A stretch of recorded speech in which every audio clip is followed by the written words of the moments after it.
o maior vendedor do mundo. Ogmandino. 1. Afid demorou-se ante o espelho de bronze e estudou sua imagem refletida no metal polido. Apenas os olhos continuaram jovens, murmurou ao virar-se e atravessar lentamente o espaçoso piso de mármore. Passou por entre as negras colunas de ônix que se erguiam para sustentar o teto brunido de prata e ouro, e suas pernas envelhecidas transportaram-no pelas mesas esculpidas do ciprus e do marfim. Carapaças de tartarugas reluziam dos canapés de divãs, e as paredes, marchetadas de gemas, cintilavam com brocados do mais esmerado desenho. Enormes palmeiras cresciam placidamente em vasos de bronze, formando uma fonte de ninfas de alabastro, enquanto caixas de flores, com gemas incrustadas, competiam, em atenção, com o seu conteúdo. Nenhum visitante do palácio podia duvidar de que Afid fosse realmente senhor de grande riqueza. O ancião passou por um jardim murado e entrou no depósito que se estendia além da mansão por 500 passos de distância. Erasmo, seu guarda-livros-chefe, esperava, incerto, logo depois da entrada. Saudações, senhor. Afid assentiu com a cabeça e prosseguiu em silêncio. Erasmo seguiu, o semblante incapaz de esconder a preocupação com o pedido incomum do amo, de uma reunião naquele local, próximo à plataforma de carga. Afid parou para observar as mercadorias sendo removidas dos carros de bagagem e contadas ao entrar em barracas separadas. Havia lãs, bons linhos, pergaminhos, mel, tapetes, e óleo da Ásia Menor, vidros, figos, nozes e bálsamo de seu próprio país, tecidos e drogas de Palmira, gengibre, canela e pedras preciosas da Arábia, milho, papel, granito, alabastro e basalto do Egito, tapeçarias da Babilônia, pinturas de Roma, e estátuas da Grécia. O cheiro de bálsamo pesava no ar, e o sensível e velho nariz de Afid percebia a presença de doces, ameixas, maçãs, queijos e gengibre. Finalmente ele se voltou para Erasmo. Velho amigo, quanta riqueza agora acumulada em nosso tesouro. Erasmo empalideceu. Tudo? Meu amo. Sim, tudo. Não estudei os números recentemente, mas calcularia que há um saldo de 7 milhões de talentos de ouro. E se todas as mercadorias dos meus depósitos empóreos fossem convertidas em ouro, qual seria o resultado? Nosso inventário ainda não está completo para esta temporada, meu senhor, mas calcularia um mínimo de outros 3 milhões de talentos. Afid assentiu com a cabeça. Basta de compras de mercadorias. Trace imediatamente planos, seja lá quais forem, para vender tudo que é meu, e converta o total em ouro. O guarda-livros abriu a boca, mas nenhum som saiu. Recuou como que assustado e, quando finalmente pôde falar, as palavras vieram com esforço. Eu não entendo, senhor. Este tem sido nosso ano mais lucrativo. Todos os empórios acusam aumentos nas vendas sobre as do ano anterior. Até as legiões romanas são agora nossos fregueses, pois não vendeu o senhor ao procurador de Jerusalém 200 garanhões árabes nesta quinzena. Perdoe-me a ousadia, pois raramente discuto suas determinações, meu senhor, mas esta ordem eu não posso compreender. Afid sorriu gentilmente e apertou a mão de Erasmo. Meu companheiro de confiança, tem sua memória suficiente força para recordar a primeira ordem recebida de mim, quando entrou neste emprego, muitos anos atrás? Erasmo franziu a testa momentaneamente e então sua face iluminou-se. Fui encarregado pelo senhor de retirar, todo ano, a metade do lucro de nosso tesouro e distribuí-la aos pobres. Não me considerou você, naquela época, um insensato homem de negócios. Eu tinha grandes pressentimentos, senhor. Afid assentiu e estendeu os braços para as plataformas de carga. Admite, agora, que sua preocupação era sem fundamento. Sim, senhor. Então deixe-me encorajá-lo a ter fé nesta decisão, até que explique os meus planos. Eu sou agora um velho e minhas necessidades são simples. Desde que minha adorada Lisa foi há muito retirada de mim após tantos anos de felicidade, é meu desejo distribuir toda a minha riqueza com os pobres desta cidade. Guardarei comigo apenas o suficiente para completar minha vida sem desconforto. Além de fazer nosso inventário, desejo que você providencie os documentos necessários que transferirão a propriedade de todo o empório àquele que o dirige para mim. Desejo também que você distribua 5.000 talentos de ouro entre esses administradores, como recompensa por seus anos de lealdade e para que eles possam reabastecer suas prateleiras da maneira que lhes agradar. Erasmo começou a falar, mas a mão erguida de Afid silenciou. A tarefa parece-lhe desagradável. O guarda-livros balançou a cabeça e tentou sorrir. Não, meu senhor, apenas não posso entender o seu raciocínio. Suas palavras são as de um homem cujos dias estão contados. É do seu caráter, Erasmo, que sua preocupação deva ser por mim, ao invés de por você próprio. Não cogita você de algo para seu futuro, quando nosso império comercial for dispersado? Temos sido companheiros por muitos anos. Como posso, agora, pensar somente em mim? Afid abraçou seu velho amigo e replicou. Não é necessário. Peço-lhe que transfira imediatamente 50.000 talentos de ouro para seu nome, e suplico-lhe que permaneça comigo até que uma promessa que fiz, há muito tempo, seja cumprida. Observada a promessa, legarei este palácio e depósito a você, pois então estarei pronto para reunir-me a Lisa. O velho guarda-livros fitou Coamo, incapaz de compreender as palavras que ouvira. 50.000 talentos de ouro, o palácio, o depósito. Não faço por merecer. Afid assentiu com a cabeça. Sempre contei sua amizade como meu maior bem. O que agora entrego a você é de pouca importância, comparado à sua infindável lealdade. Você dominou a arte de viver não para si exclusivamente, mas para os outros, e essa preocupação timbrou acima de tudo como um homem entre os homens. Agora eu incito a apressar a consumação dos meus planos. O tempo é o que de mais precioso eu possuo, e a taça do tempo de minha vida está quase cheia. Erasmo voltou o rosto para ocultar as lágrimas. Sua voz embargou, ao perguntar. E qual é a promessa, ainda por cumprir? Conquanto tenhamos sido como irmãos, nunca ouvi o Senhor falar de tal coisa. Afid cruzou os braços e sorriu. Encontrá-lo-ei de novo ao desincumbir-se de minhas ordens desta manhã. Revelarei, então, um segredo que não partilhei com ninguém, exceto minha adorada esposa, por cerca de 30 anos. 2. Então sucedeu que uma caravana fortemente escoltada logo partiu de Damasco transportando certificados de propriedade e ouro para aqueles que dirigiam cada um dos empórios de Afid, de Obed, em Jopa, a Reuel, em Petra. Cada um dos 10 administradores recebeu a notícia da retirada e do presente de Afid, em pasmado silêncio. Finalmente, após fazer sua última parada no empório em Antipatriz, estava finda a missão da caravana. O mais poderoso império comercial de seu tempo não mais existia. Com o coração pesado de tristeza, Erasmo mandou avisar ao amo que o depósito estava vazio e que os empórios não mais ostentavam a orgulhosa bandeira de Afid.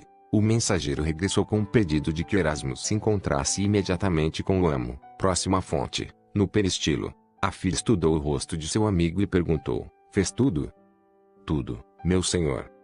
Não se aflija, meu bom amigo, e siga-me. Apenas o som de suas sandálias ecoava no gigantesco aposento quando Afid levou Erasmo para a escadaria de mármore que ficava ao fundo. Seus passos diminuíram momentaneamente ao se aproximarem de um solitário vaso de fluorita numa prateleira de madeira de árvore cítrica, e ele observou que a luz do sol tinha mudado a cor do vidro, de branco para púrpura. Sua face, envelhecida pelos anos, estampou um sorriso. Então os dois velhos amigos começaram a subir os degraus que levavam ao quarto sob a cúpula do palácio. Erasmo notou que a guarda armada não mais existia.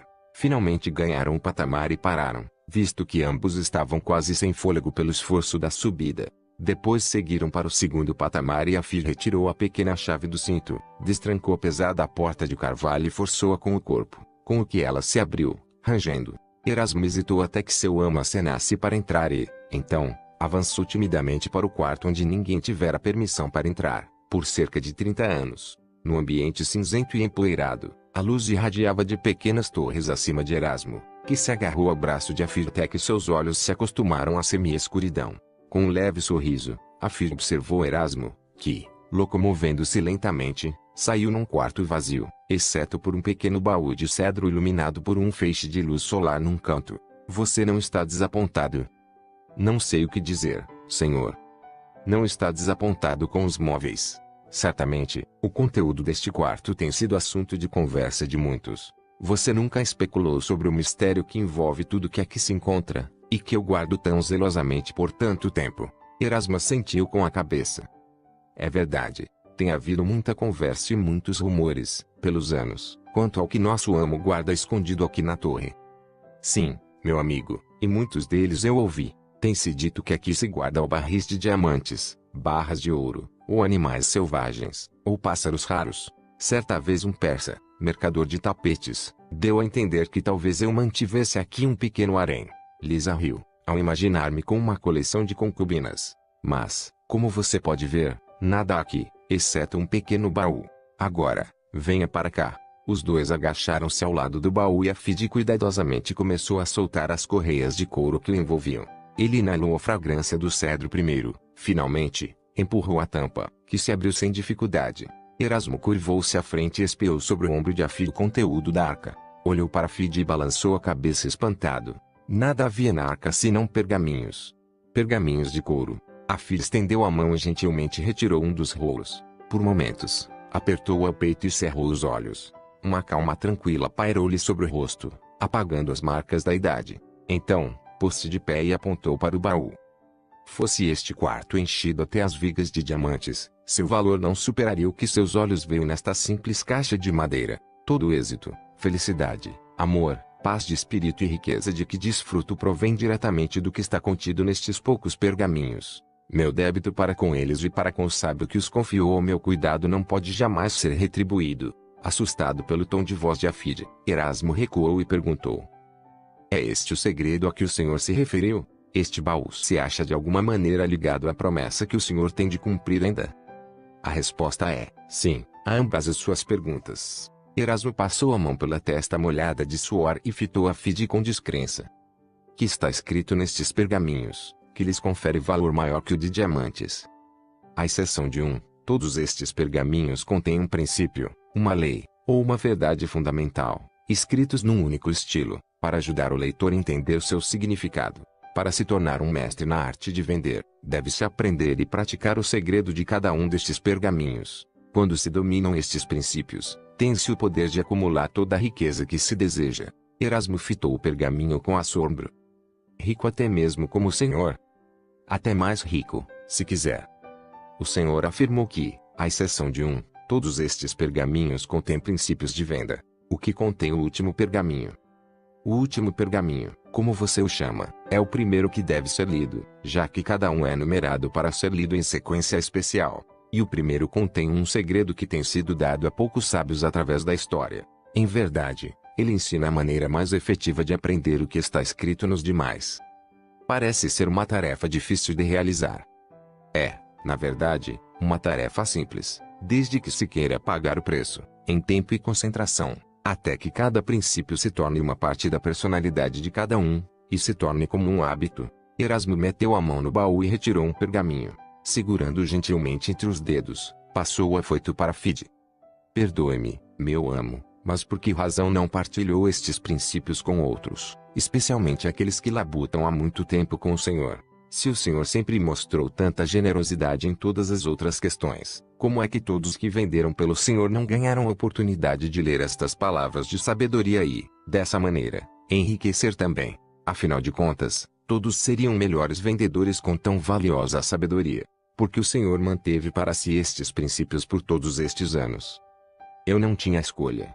Há muitos anos atrás, quando estes pergaminhos foram a mim confiados, prometi sob juramento que partilharia seu conteúdo com apenas uma pessoa. Até hoje não entendo o raciocínio desse estranho pedido, mas ordenaram-me aplicar os princípios dos pergaminhos à minha própria vida, até que um dia alguém aparecesse e necessitasse, mais do que eu quando jovem, da ajuda e orientação neles contidas. Disseram-me que mediante algum sinal eu reconheceria a pessoa a quem deveria passar os pergaminhos, mesmo que tal pessoa não soubesse estar a procurá-los. Esperei com paciência, e enquanto esperava, apliquei estes princípios como me foi permitido fazer. Com sua sabedoria tornei-me o que muitos chamam o maior vendedor do mundo, assim como aquele que me legou esses pergaminhos foi proclamado o maior vendedor de seu tempo. Agora, Erasmo, talvez você entenda, afinal, porque algumas de minhas ações através dos anos lhe pareceram estranhas e impraticáveis, e contudo, resultaram em êxito. Sempre foram meus feitos e decisões guiados por estes pergaminhos. Portanto,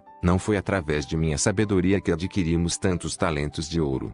Fui apenas o instrumento de realização. O senhor ainda crê que aquele que deve receber tais pergaminhos do senhor, meu amo, aparecerá após tanto tempo? Sim. Afide recolocou gentilmente os pergaminhos e fechou o baú. De joelhos, falou, brandamente. Você ficará comigo até esse dia, Erasmo. O guarda-livros adiantou-se, banhado por uma luz branda, e eles se apertaram as mãos. Ele assentiu com a cabeça e depois se retirou do quarto, como se sob uma ordem inefável de seu amo. Afide repôs as correias de couro no baú, ergueu-se e dirigiu-se para uma pequena torre. Passando por ela, seguiu para um palanque que cercava a grande cúpula. Um vento do levante soprava-lhe a face, trazendo consigo o aroma de lagos e do deserto na distância. Ele sorriu como se estivesse postado sobre os telhados de Damasco e seus pensamentos retrocederam tempo adentro.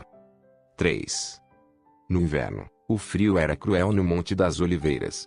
De Jerusalém, pela estreita abertura do Vale Quidron, vinha o cheiro de fumaça, incenso e carne queimada do templo, e esse ar impuro misturava-se com o odor resinoso dos terebintos da montanha. Num declive descampado, a curta distância da aldeia de Betipage, dormitava a imensa caravana de mercadorias de Patros de Palmira. Já era bem tarde e até os garanhões favoritos dos grandes mercadores tinham parado de pastar nos ralos arbustos de pistácias e deitavam junto a uma macia cerca de louros. Para além das longas filas de tendas em silêncio, grossos cipós de cânhamo se enrolavam em 4 oliveiras antigas. Elas formavam um curral esquadrejado, cercando confusas formas de camelos e burros amontoados para se aquecerem uns nos outros. Exceto por 2 vigias, que rondavam próximos aos carros de bagagem. O único movimento no campo era o da alta e móvel sombra delineada na grande tenda de pele de cabra de Patros. No seu interior, Patros passeava de um lado para outro, parando ocasionalmente, quando então franzia a testa e balançava a cabeça para o jovem ajoelhado timidamente próximo à entrada da tenda. Finalmente assentou o corpo aflito no tapete bordado a ouro e acenou para o rapaz se aproximar. Afide, você sempre foi como de minha família. Estou perplexo e embaraçado com o seu estranho pedido. Você não está contente com o seu serviço? Os olhos do rapaz estavam fixos no tapete. Não, senhor. Talvez o tamanho sempre crescente da nossa caravana tenha feito a sua tarefa de tratar dos camelos e dos burros grande demais. É isso? Não, senhor. Então, por favor, repita o seu pedido. Inclua também, em suas palavras, a razão de tão incomum pedido. É meu desejo tornar-me um vendedor de suas mercadorias, meu senhor, em vez de guardador de camelos. Desejo ser como Haddad, Simão, Caleb e outros, que partem de nosso carro de bagagem com animais quase a rastejar com o peso de suas mercadorias e regressam com o ouro para o senhor, meu amo, e para eles também. Desejo melhorar minha baixa posição na vida. Como guardador de camelos não sou nada, enquanto como um vendedor para o senhor, posso adquirir riqueza e êxito. O que lhe dá essa certeza? Tenho ouvido frequentemente o senhor dizer que nenhum outro negócio ou ofício oferece mais oportunidades para uma pessoa se erguer da pobreza para a grande riqueza do que o de vendedor. Patros pôs-se a assentir com a cabeça, mas pensou um pouco e continuou a perguntar ao jovem: crê você que é capaz de desempenhar suas funções como Haddad e outros vendedores? Afid mirou atentamente o ancião e replicou: muitas vezes ouvi, por acaso, Caleb queixar-se com o senhor dos azares que explicam sua falta de vendas, e muitas vezes ouvi o senhor lembrar-lhe que qualquer um seria capaz de vender todas as mercadorias de seu depósito, meu senhor, em pouco tempo, se dedicasse a aprender os princípios e leis de venda. Se o senhor crê que Caleb, a quem todos chamam tolo, pode aprender esses princípios, não posso eu também adquirir essa sabedoria especial? Se você dominasse estes princípios, qual seria o grande sonho de sua vida? Afid hesitou, e depois respondeu: tem-se repetido pela terra que o senhor é um grande vendedor. O mundo jamais viu um império comercial tão grande como o que o senhor construiu com o domínio da arte de vender. Minha ambição é tornar-me maior que o senhor, o maior mercador, o homem mais rico, o maior vendedor de todo o mundo. Patros recuou e estudou aquele rosto jovem e escuro. O cheiro dos animais estava em suas roupas, mas o jovem demonstrava pouca humildade nas maneiras. E o que fará com essa grande riqueza e espantoso poder que certamente o acompanharão? Farei como o senhor. Minha família será provida com os melhores bens mundanos, e o resto dividirei com aqueles em privação. Patros balançou a cabeça. Riqueza, meu filho, não devia nunca ser seu grande sonho. Suas palavras são eloquentes, mas são meras palavras. A verdadeira riqueza é do coração, não a da bolsa. Não é o senhor um homem rico, meu amo? O ancião sorriu da ousadia de Afid. Afid, no que toca à riqueza material, há apenas uma diferença entre mim e o mais baixo mendigo que ronda o palácio de Herodes. O mendigo pensa apenas em seu próximo prato de comida e eu penso apenas naquele que será o meu último prato de comida. Não, meu filho, não aspire à riqueza e ao trabalho apenas para ser rico. Esforce-se, em vez disso, pela felicidade, para ser amado e amar, e, mais importante, para adquirir paz de espírito e serenidade. Afid persistia. Mas essas coisas são impossíveis sem ouro. Quem pode viver, na pobreza, com paz de espírito? Como se pode demonstrar amor por uma família se é incapaz de alimentá-la, vesti-la e dar-lhe casa para morar? O Senhor mesmo diz que a riqueza é boa quando traz alegria aos outros. Por que então não é boa para minha ambição de ser rico? A pobreza pode ser um privilégio e até uma maneira de vida para o monge no deserto, pois ele tem apenas a si mesmo para sustentar, e ninguém, senão a seu Deus, para agradar, mas eu a considero como a marca de uma falta de capacidade ou de ambição. Eu não sou deficiente em nenhuma dessas qualidades. Patrus franziu a testa. O que lhe causou este súbito acesso de ambição? Você fala em prover uma família, mas não tem família alguma, pois fui eu que o adotei, desde que a peste levou seus pais. A pele bronzeada de Afi não pôde esconder-lhe o súbito rubor das faces. Enquanto acampamos em Hebron, antes de viajarmos para cá, eu conheci a filha de Cauné. Ela. Oh, agora a verdade aparece. O amor, não nobres ideais, fez de meu guardador de camelos um poderoso soldado pronto a enfrentar o mundo. Cauné é um homem muito rico. Sua filha é um guardador de camelos? Nunca. Mas sua filha é um rico, jovem e simpático mercador. Ah, essa é outra história. Muito bem, meu jovem soldado, eu o ajudarei a iniciar a sua carreira de vendedor. Senhor, como posso mostrar-lhe minha gratidão? Patrus esquivou-se do aperto de Afi e recuou. Eu sugeriria que suspendesse sua gratidão por hora. Qualquer ajuda que lhe dê, será como um grão de areia comparado às montanhas que você deve mover em seu próprio benefício. A alegria de Afi imediatamente se amainou ao perguntar. O Senhor vai ensinar-me os princípios e leis que me transformarão em um grande vendedor? Não ensinarei, como não tornei sua infância branda e fácil pelo mimo. Tenho sido criticado frequentemente por condenar meu filho adotivo à vida de guardador de camelos, mas confiei que, se o fogo bom queimasse por dentro, ele finalmente emergiria. E quando tal ocorresse você seria mais homem para seus anos de árdua labuta. Esta noite, seu pedido deixou-me feliz, pois o fogo da ambição reluz em seus olhos e sua face brilha com ardente desejo. Isso é bom e minha suposição sustentou-se, mas você deve ainda provar que há mais em suas palavras do que simplesmente há. Afi permaneceu silencioso e o ancião prosseguiu. Primeiro, você deve provar-me, e mais importante, a si mesmo, que pode suportar a vida de vendedor, pois não é destino fácil o que escolheu. Verdadeiramente, muitas vezes você me ouviu dizer que as recompensas são grandes se tem êxito, mas apenas porque pouquíssimos têm êxito. Muitos sucumbem ao desespero e falham sem perceber que já possuem todos os instrumentos necessários para adquirir grande riqueza. Muitos outros enfrentam os obstáculos do caminho com medo e dúvida e os consideram inimigos, quando, em verdade, esses empecilhos são amigos e colaboradores. Os obstáculos são necessários para o êxito, pois em venda, como em todas as carreiras de importância, a vitória só vem apenas após muitas lutas e inúmeras derrotas. Contudo, cada luta, cada derrota, aguça suas técnicas e forças, sua coragem e persistência, sua capacidade e confiança e, assim, cada obstáculo é um companheiro de armas forçando-o a melhorar. Ou desistir. Cada malogro é uma oportunidade para seguir avante. Desvie-se deles, evite-os, e você desperdiça seu futuro. O jovem assentiu com a cabeça e ameaçou falar, mas o ancião ergueu a mão e prosseguiu. Ademais, você está se aventurando na mais solitária profissão do mundo. Até os desprezados coletores de impostos regressam aos lares ao pôr do sol, e as legiões de Roma têm um quartel ao qual chamam lar. Mas você testemunhará muitos pôres do sol distante dos amigos e dos entes queridos. Nada traz a dor da solidão a um homem tão rapidamente quanto passar por uma casa estranha e testemunhar, à luz do lampião, uma família partindo pão ao anoitecer no aconchego do lar. Será nesses períodos de solidão que as tentações o afrontarão. A maneira como você enfrentará essas tentações afetará grandemente sua carreira. Estar-se na estrada apenas com o animal é uma sensação estranha e frequentemente assustadora. Muitas vezes esquecemos nossas perspectivas e nossos valores e nos sentimos como crianças, ansiando por nossa própria segurança e amor. O que achamos como substituto já encerrou a carreira de muitos, inclusive milhares que eram considerados de grande potencial na arte de vender. Ademais, não haverá ninguém para distraí-lo ou consolá-lo quando não vender nenhuma mercadoria. Ninguém, exceto aqueles que procuram separá-lo de sua algibeira. Eu serei cuidadoso e seguirei à risca o seu conselho, meu senhor. Então, vamos começar. Por enquanto você não receberá mais nenhum conselho. Coloque-se diante de mim como um figo verde.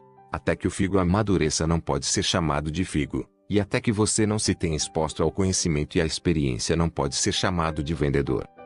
Como começarei? Pela manhã, você irá falar com Silvio, no carro de bagagem. Ele deixará aos seus cuidados uma das nossas melhores e mais novas túnicas. É tecida com pelo de cabra e resistirá até a chuva mais pesada. É tingida com o vermelho das raízes da garança, para que a cor não se solte. Próximo à bainha você encontrará bordada, pelo lado de dentro, uma pequena estrela. É o símbolo de Tola, cuja fábrica faz as melhores túnicas do mundo. Já próximo à estrela está o meu símbolo, um círculo dentro de um quadrado. Ambos os símbolos são conhecidos e respeitados por todo o país e vendemos inúmeros milhares de túnicas. Tenho negociado com os judeus por tanto tempo que apenas sei seus nomes por um vestuário como esse. E chamado de Abeá. Pega a túnica e uma mula e parta ao amanhecer para Belém, a aldeia pela qual nossa caravana passou antes de chegar aqui. Nenhum de nossos vendedores jamais a visitou. Dizem que é uma perda de tempo, porque o povo é muito pobre, mas há muitos anos atrás, vendi 100 túnicas, entre os pastores de lá. Permaneça em Belém até vender uma túnica. A filha assentiu com a cabeça, tentando em vão ocultar a emoção. A que preço devo vender a túnica, meu amo? Debitarei 1 denário de prata em seu nome no meu livro. Ao voltar, você me devolverá 1 denário de prata. Guarde o que receberá mais como comissão e assim, realmente, você próprio vai determinar o preço da túnica. Pode visitar a feira que fica no portão leste ou oferecer em cada porta da cidade, a qual, estou certo, tem cerca de 1000. Certamente, é concebível que uma túnica seja vendida lá, não acha? A filha sentiu de novo. Já pensando no dia seguinte, Patros colocou a mão gentilmente no ombro do rapaz. Não colocarei ninguém em seu serviço até que volte. Se descobrir que seu estômago não é para esta profissão, eu entenderei, e você não precisará se considerar em desfavor. Nunca se envergonhe de tentar e fracassar, pois se alguém nunca fracassou é porque nunca tentou. Quando voltar, perguntarei detidamente a respeito de suas experiências. Só então decidirei como proceder para ajudá-lo a fazer com que seus vagos sonhos se concretizem. A Fide curvou-se e virou para sair, mas o ancião ainda prosseguiu. Filho, há um preceito que você deve guardar ao começar essa nova vida. Tenha-o sempre presente e vencerá obstáculos aparentemente impossíveis, que com certeza encontrará, como todos aqueles que têm ambição. A Fide esperou. Sim, qual senhor? O fracasso jamais o surpreenderá se sua decisão de vencer for suficientemente forte. Patros adiantou-se para o jovem. Você compreende todo o significado de minhas palavras? Sim, senhor. Repita-as então para mim.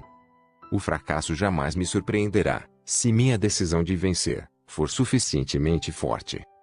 4. A Fide pôs de lado o pedaço de pão mordiscado e pensou em seu infeliz destino.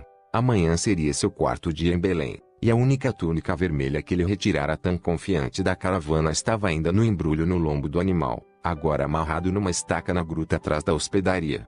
Ele não ouviu o barulho que o cercava no superlotado refeitório, ao fazer careta, a refeição ainda por terminar. Dúvidas que assaltavam todo vendedor, desde o começo dos tempos, passavam-lhe pela mente. Porque as pessoas não me dão ouvidos? Como atrair sua atenção? Porque fecham suas portas antes mesmo que eu tenha dito 5 palavras? Porque perdem interesse pela minha conversa e se afastam? Será todo mundo pobre nesta cidade? O que posso dizer quando eles declaram que gostam da túnica mas não podem pagá-la? Porque tantos me dizem para passar depois? Como os outros conseguem vender, quando eu não consigo? Que medo é este que me domina quando me aproximo de uma porta fechada e como posso vencê-lo? Será que o meu preço não faz par com o dos outros vendedores? Balançou a cabeça, em desgosto pelo fracasso. Talvez não fosse aquela vida para ele. Talvez devesse continuar como guardador de camelos e ganhar apenas moedas de cobre por dia de trabalho. Como vendedor de mercadorias, ficaria verdadeiramente feliz se voltasse para a caravana, sem lucro absolutamente nenhum. De que o chamara Patros, um jovem soldado. Ele quis momentaneamente que estivesse de volta aos animais. Seus pensamentos voltaram-se, então, para Liz e seu severo pai, Cauné, e as dúvidas imediatamente o abandonaram. Aquela noite ele dormiria de novo nas colinas para conservar suas economias e na manhã seguinte venderia a túnica. Ademais, falaria com tal eloquência que conseguiria um bom preço por ela. Começaria cedo, logo após o alvorecer, e se instalaria próximo à fonte da cidade. Dirigir-se-ia a todos que se aproximassem e dentro de pouco tempo estaria retornando ao Monte das Oliveiras com prata nos bolsos. Estendeu a mão para pegar o resto de pão e se pôs a comer enquanto pensava no amo. Patros iria orgulhar-se dele, pois não desesperara ou regressara como fracassado. Em verdade, 4 dias era muito tempo para consumar a venda de apenas uma túnica, mas ele sabia que se realizasse o feito em 4 dias poderia aprender com Patros a realizá-lo em 3, e depois, em 2 dias. Com o tempo, tornar-se-ia tão eficiente que venderia muitas túnicas numa só hora. Seria então, verdadeiramente, um vendedor de reputação. Deixou a barulhenta hospedaria e rumou para a gruta e seu animal. O ar frio endurecera a grama com uma fina camada de geado e cada folhinha queixava-se, estalando com a pressão de suas sandálias. Afi decidiu não sair para as colinas essa noite. Em vez disso, descansaria na gruta com seu animal. Amanhã, sabia, seria um dia melhor, visto entender agora por que outros sempre se desviavam da aldeia empobrecida. Tinham dito que nada se vendia ali e ele recordava essas palavras toda vez que alguém recusava comprar sua túnica. Patros, contudo, vendera centenas de túnicas ali, muito tempo antes. Talvez os tempos tivessem sido diferentes e, afinal de contas, Patros era um grande vendedor.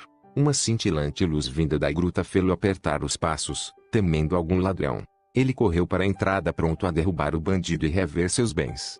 No entanto, a tensão imediatamente o abandonou à vista do que confrontava. Uma pequena vela, forçada numa fenda na parede da gruta, brilhava fracamente sobre um homem barbado e uma jovem, achegados intimamente. A seus pés, numa pedra esburacada, onde usualmente ficava a forragem do gado, dormia um menino. Afid conhecia pouco de tais coisas, mas sentiu, pela pele enrugada e sanguínea, que o menino era recém-nascido. Para proteger do frio o menino que dormia, ambos os mantos, o do homem e o da mulher, cobriam-no todo, menos a cabecinha. O homem assentiu com a cabeça na direção de Afid enquanto a mulher aconchegava-se à criança. Ninguém falou. Então, a mulher tremeu de frio e Afid viu que o fino vestuário dela oferecia pouca proteção contra a umidade da gruta. Afid fitou novamente o menino. Observou fascinado como sua boca pequena abria e fechava quase num sorriso, e uma estranha sensação o assaltou. Por alguma razão desconhecida, pensou em Lisa. A mulher tiritou novamente e seu movimento súbito despertou Afid do devaneio. Após dolorosos momentos de indecisão, o suposto vendedor encaminhou-se para seu animal. Cuidadosamente, desatou os nós, abriu o embrulho e retirou a túnica. Desdobrou-a e correu a mão sobre o tecido. A tintura vermelha reluziu com a luz da vela e ele pôde ver o símbolo de Patros e o de Tola, na parte de baixo.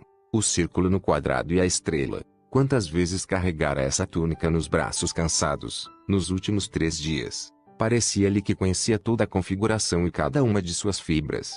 Era, realmente, uma túnica de qualidade. Com cuidado, duraria uma existência. Afid fechou os olhos e suspirou. Depois, dirigiu-se com rapidez à pequena família. Ajoelhou na palha ao lado do menino e, gentilmente, retirou o manto do pai, depois, o da mãe.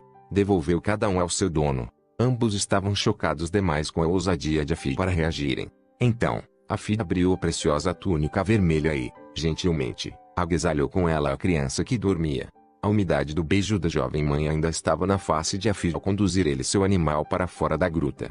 Diretamente acima dele encontrava-se a mais brilhante estrela que Afid jamais vira. Fitou-a, até que seus olhos se encheram de lágrimas, e então puxou seu animal pelo caminho que levava à estrada principal de volta a Jerusalém e a caravana na montanha. 5. Afid seguiu devagar, a cabeça caída para não mais notar a estrela espalhando seu caminho de luz diante dele. Por que cometera um ato tão tolo? Não conhecia aquelas pessoas na gruta. Por que não tentara vender-lhes a túnica? O que diria Patros? E os outros? Eles rolariam no chão, quando soubessem que dera de graça a túnica que se incumbira de vender. E para um menino desconhecido, numa gruta, rebuscou na cabeça uma história que pudesse contar a Patros. Talvez pudesse dizer que a túnica fora roubada de seu animal, enquanto estava no refeitório. Creria Patros em tal história? Afinal de contas, havia muitos bandidos na terra. E se Patros acreditasse, não seria, então, culpado de desleixo. Logo alcançou o caminho que levava ao jardim de Getsemane. Desmontou e encaminhou-se cansadamente à frente da mula, até chegar à caravana. A luz do céu parecia a luz do dia, e o momento que temia rapidamente se avizinhou, assim que viu seu amo Patros, do lado de fora da tenda, fitando os céus. Afid permaneceu inerte, mas o ancião notou-o quase imediatamente. Havia pavor na voz de Patros, quando se aproximou do jovem e perguntou: Você veio diretamente de Belém? Sim, meu amo. Não está alarmado por essa estrela o acompanhar? Não notei, senhor. Não notou. Senti-me incapaz de sair deste lugar, logo que a vi erguer-se sobre Belém, há quase 2 horas. Nunca vi estrela com mais cor e brilho. Logo que a vi, ela começou a mover-se e aproximar-se de nossa caravana. Agora que está bem em cima, você aparece, e, pelos deuses, ela não se move mais. Patros acercou-se de Afide e examinou a face do jovem, enquanto perguntava: você participou de algum fato extraordinário lá em Belém? Não, senhor. O ancião franziu a testa, como a pensar profundamente. Nunca conheci uma noite ou experiência tão grandiosa como esta. Afide hesitou. Eu também jamais esquecerei esta noite, meu senhor. Então alguma coisa realmente aconteceu.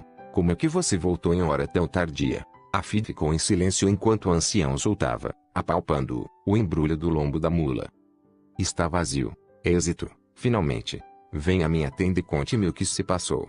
Já que os deuses transformaram a noite em dia, eu não posso dormir, e talvez suas palavras forneçam alguma pista quanto à razão de uma estrela seguir um guardador de camelos. Patros reclinou-se na cama e ouviu de olhos fechados a longa história de Afide em Belém, de infindáveis recusas, malogros e insultos. Vez por outra, assentia com a cabeça, como quando Afide escreveu o mercador de cerâmica que o expulsara corporalmente de sua loja, e sorriu ao ouvir que um soldado romano lhe atirara a túnica ao rosto quando o jovem vendedor se recusara a baixar o preço.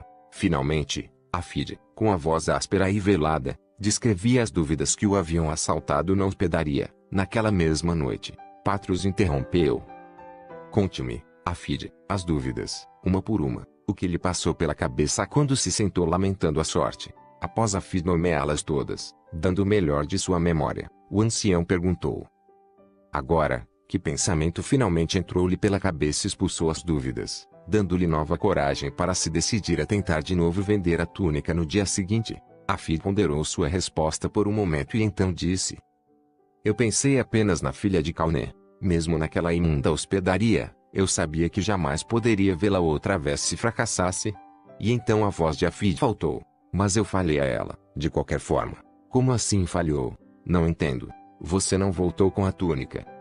Em voz tão baixa que Patros teve de se curvar à frente para ouvir, Afide contou-lhe o incidente da gruta, o menino, a túnica. Enquanto o jovem falava, Patros relanceava os olhos repetidamente pela entrada aberta da tenda e pelo brilho além, que ainda iluminava o chão do campo. Um sorriso ganhou forma em seu rosto perplexo, e ele não notou que o rapaz interrompera a história e soluçava. Logo os soluços amainaram, e houve apenas silêncio na grande tenda. Afide não ousava fitar o amo. Fracassara e provara que não estava em condições de ser mais que um simples guardador de camelos. Combateu a ânsia de virar-se, de um salto, e fugir da tenda. Sentiu, então, a mão do grande vendedor no ombro e forçou-se a olhar o amo nos olhos. Meu filho, esta viagem foi de muito lucro para você. Não, senhor. Para mim, foi. A estrela que o seguiu curou-me de uma cegueira que ainda reluto em admitir. Explicar-lhe isto depois que regressarmos a Palmira. Agora, faço-lhe um pedido. Sim, meu amo. Nossos vendedores começarão a chegar à caravana amanhã antes do pôr do sol e seus animais necessitarão de cuidado. Concorda em reassumir as funções de guardador de camelos, por enquanto. Afide pôs-se de pé resignadamente e curvou-se ante seu benfeitor. O que o senhor quiser, estarei às ordens. E lamento ter fracassado ao senhor. Vá, então, e prepare o regresso de nossos homens. Encontrar-nos-emos em Palmira. Assim que Afide atravessou a entrada da tenda, a brilhante luz do céu cegou momentaneamente. Esfregou os olhos e ouviu seu amo chamá-lo de dentro da tenda. O jovem virou-se e voltou para dentro, esperando que o ancião falasse. Então, Patros apontou para ele e disse. Durma em paz, pois você não fracassou.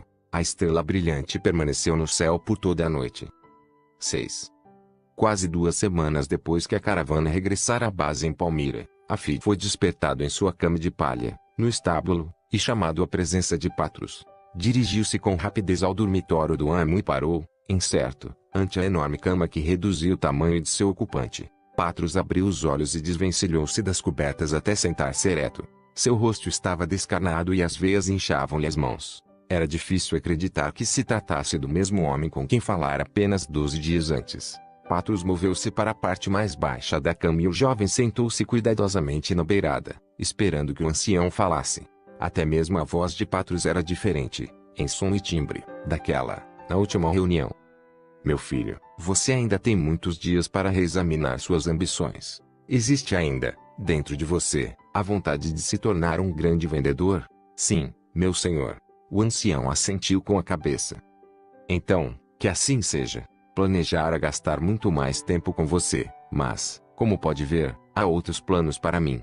Embora me considere um bom vendedor, sinto-me incapaz de vender à morte seu afastamento de minha porta. Ela tem esperado há dias, como um cão faminto à porta de nossa cozinha. Como cão, ela sabe que finalmente encontrará a porta aberta. Um acesso de tosse interrompeu Patros e a Fide continuou inerte, enquanto o ancião lutava com a falta de ar. Finalmente, a tosse parou e Patros sorriu com debilidade. Nosso tempo juntos é breve, de maneira que vamos começar.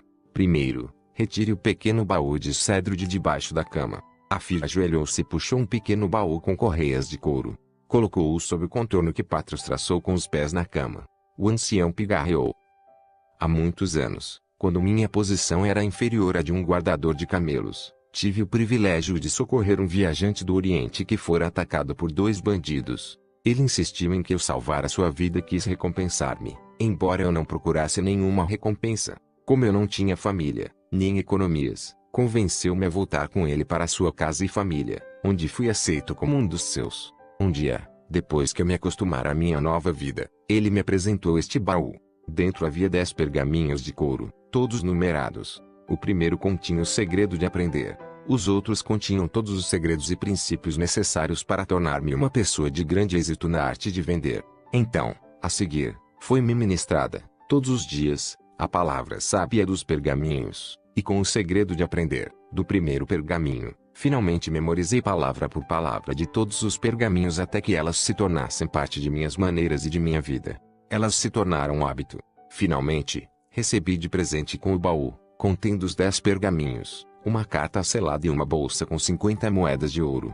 A carta selada não era para abrir até que meu lar adotivo estivesse fora de vista. Despedi-me da família e esperei até alcançar a rota comercial para Palmira antes de abrir a carta. A carta, em essência, mandava-me tomar as moedas de ouro, aplicar o que aprendera dos pergaminhos e começar uma nova vida. Mandava, ainda, partilhar sempre a metade da riqueza adquirida, fosse ela qual fosse, com outras pessoas menos afortunadas, mas que não desse os pergaminhos de couro nem os partilhasse com ninguém até o dia em que eu recebesse um sinal especial que dissesse quem será o próximo escolhido para recebê-los. A Fide balançou a cabeça.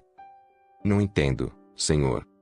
Explicarei. Permaneci à espera dessa pessoa e do sinal por muitos anos e enquanto esperava apliquei o que aprendi dos pergaminhos para acumular uma grande fortuna. Quase cheguei a acreditar que tal pessoa jamais apareceria antes de minha morte, até que você regressou de sua viagem a Belém. Meu primeiro pressentimento de que você fora o escolhido para receber os pergaminhos veio-me quando você apareceu sob a estrela brilhante que o seguira de Belém. Em minha alma tentei compreender o significado desse fato, mas resignei-me a não desafiar as ações dos deuses. E então, quando você disse que ceder a túnica, que significava tanto para você, algo dentro de minha alma falou e disse que minha longa procura terminara. Descobrira finalmente aquele a quem fora ordenado ser o próximo a receber o baú. Estranho, mas, logo que soube ter descoberto a pessoa certa, a energia de minha vida começou lentamente a se esvair. Agora, vejo-me próximo do fim, mas minha longa procura terminou e eu posso partir deste mundo em paz. A voz do ancião enfraquecera, mas ele cerrou os punhos ossudos e curvou-se para junto de Afide. Ouça atentamente, meu filho, já que não terei forças para repetir estas palavras. Os olhos de Afide estavam úmidos, ao aproximar-se de seu amo. Suas mãos tocaram-se e o grande vendedor inalou ar com esforço. Lego-lhe agora este baú e seu valioso conteúdo, mas antes há certas condições com as quais você deve concordar. No baú há uma bolsa com 100 talentos de ouro. Isso capacitará a viver e comprar um pequeno sortimento de tapetes com os quais você pode entrar no mundo dos negócios. Poderia deixar-lhe grande riqueza, mas isso seria um terrível desserviço. Muito melhor é que você se torne o maior e mais rico vendedor do mundo, sozinho. Como vê, não me esqueci do seu grande sonho. Parta imediatamente para Damasco. Lá, encontrará infinitas oportunidades de aplicar o que os pergaminhos lhe ensinarão. Logo que arranjar um alojamento, Abra apenas o pergaminho número 1. Leia-o repetidamente, até entender por completo o método secreto que ele descreve e que você usará para aprender os princípios do êxito em vendas, contidos em todos os outros. Tão logo aprenda de cada pergaminho, pode começar a vender os tapetes que comprou e, se combinar o que aprender com a experiência que adquirir e continuar a estudar cada pergaminho como foi instruído, suas vendas crescerão em número a cada dia. Minha primeira condição, então, é que você prometa sob juramento que seguirá as instruções do pergaminho número 1. Concorda? Sim, senhor. Bom. E, quando aplicar os princípios dos pergaminhos, tornar-se-á muito mais rico do que jamais sonhou. Minha segunda condição é que deve constantemente distribuir a metade de seus ganhos com aqueles menos afortunados do que você. Não deve haver nenhum desvio desta condição. Concorda? Sim, senhor. E, agora, a condição mais importante de todas. Você está proibido de partilhar os pergaminhos ou sabedoria neles contida com os outros. Um dia surgirá alguém que lhe transmitirá um sinal, como a estrela. Suas ações generosas foram o sinal que eu procurava. Quando isto acontecer, você reconhecerá o sinal. Mesmo que a pessoa que o transmite ignore ser ela a criatura escolhida. Quando seu coração lhe assegurar que você está certo, então passará para ele um elo baú e seu conteúdo. E quando isso for efetivado, não haverá nenhuma necessidade de impor condições ao recebedor como foram impostas a mim, e agora, por meu intermédio, a você. A carta que recebi muito tempo atrás ordenava-me que o terceiro a recebê-los podia partilhar sua mensagem com o mundo se assim o desejasse. Você promete executar essa terceira condição? Prometo. Patros suspirou de alívio como se um grande peso tivesse sido retirado de suas costas. Sorriu fracamente e colheu a face de Afid na concha de suas mãos ossudas. Pegue o baú e parta. Não mais o verei. Vá com o meu amor e meus votos de êxito, e que possa sua Lisa finalmente partilhar toda a felicidade que seu futuro trará. As lágrimas rolavam sem receio pelas faces de Afid ao pegar o baú e atravessar a porta aberta do dormitório.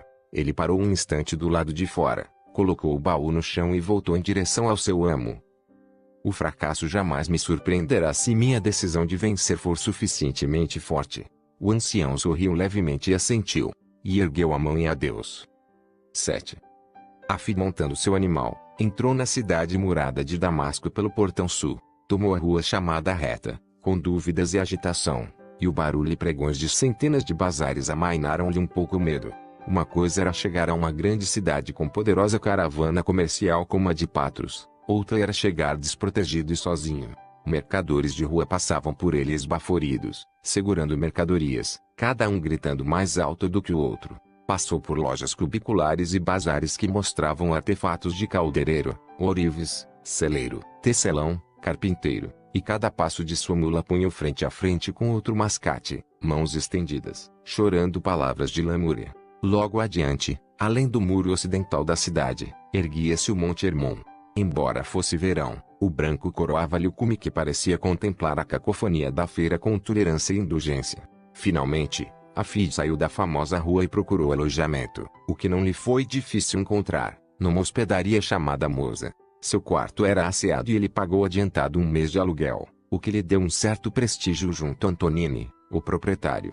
Então, guardou o animal atrás da hospedaria, banhou-se nas águas de Barado e retornou ao quarto. Colocou o pequeno baú de cedro ao pé da cama e pôs-se a desatar as correias. A tampa se abriu com facilidade e ele fitou os pergaminhos de couro. Finalmente, estendeu a mão e tocou-os. Eles se moveram acidentalmente parecendo vivos, e Afid retirou a mão sobressaltado. Ergueu-se e foi até a janela guarnecida de rótula por onde penetrava o barulho da ruidosa feira que ficava a quase 1 quilômetro. O medo e a dúvida de novo assaltaram, ao olhar na direção de vozes veladas, e sentiu a confiança minguar. Cerrou os olhos, encostou a cabeça na parede e gritou alto: "Que tolo sou eu! Pensar que um simples guardador de camelos poderia ser um dia aclamado como o maior vendedor do mundo, quando não tenho coragem sequer para passar montado pelas barracas dos mascates na rua." Hoje os meus olhos testemunharam centenas de vendedores, todos muito mais dotados em suas profissões do que eu. Todos tinham ousadia, entusiasmo e persistência. Todos pareciam equipados para sobreviver na selva da feira. Quão estúpido e presunçoso pensar que posso competir e superá-los. Oh, Patros, meu Patros, temo que fracassarei com o senhor novamente. Atirou-se à cama e, cansado de viajar, soluçou até dormir. Amanhecia, quando despertou. Antes mesmo de abrir os olhos, ouviu o canto dos pássaros. Sentou-se, então, e fitou com indiferença o pardal empoleirado na tampa aberta do baú dos pergaminhos. Ele correu para a janela.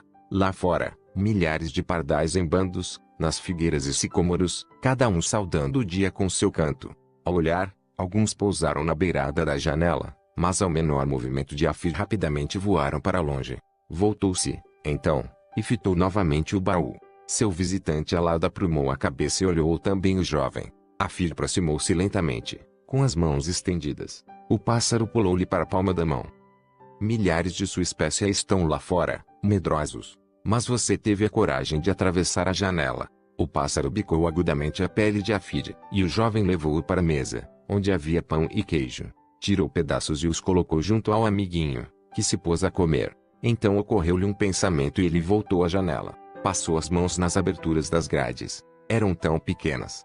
Parecia quase impossível o pardal haver entrado. Foi quando recordou a voz de Patros e repetiu, alto, as palavras: o fracasso jamais me surpreenderá, se minha decisão de vencer for suficientemente forte. Voltou para o baú e estendeu a mão.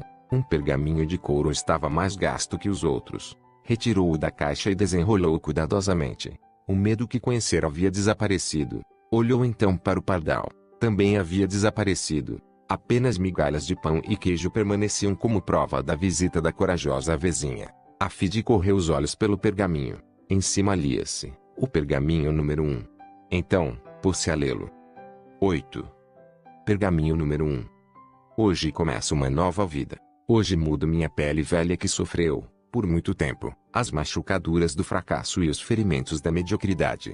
Hoje renasço e meu berço é uma vinha onde há frutas para todos. Hoje colherei uvas de sabedoria da mais cheia e produtiva videira da vinha, pois elas foram plantadas pelos mais sábios de minha profissão que me antecederam, geração após geração. Hoje provarei o sabor das uvas destas videiras e, em verdade, engolirei a semente do êxito incrustada em cada uva para que uma nova vida possa germinar dentro de mim. A carreira que escolhi é plena de oportunidades, embora repleta de desgostos e desapontamentos, e se os corpos daqueles que fracassaram fossem empilhados um em cima do outro, lançariam suas sombras sobre todas as pirâmides da terra. Contudo, eu não fracassarei como os outros, pois em minhas mãos tenho agora o roteiro que me guiará por águas perigosas às praias que, ontem mesmo, pareceriam apenas um sonho. O fracasso não será mais pagamento pelo meu esforço. Assim como a natureza não preparou meu corpo para tolerar a dor, também não determinou que minha vida sofra o fracasso. O fracasso, como a dor, é elemento estranho à minha vida. No passado eu aceitei, como aceitei a dor. Agora eu rejeito a ambos, e estou preparado para a sabedoria e os princípios que me guiarão das sombras para a luz da riqueza, posição e felicidade, bem além dos meus sonhos mais extravagantes, quando até mesmo as maçãs douradas do jardim das Hespérides me pareceram justa recompensa. O tempo ensina tudo para quem vive eternamente, mas não tem o luxo da eternidade. Contudo, dentro do tempo que me foi concedido, devo praticar a paciência, pois a natureza jamais age apressadamente.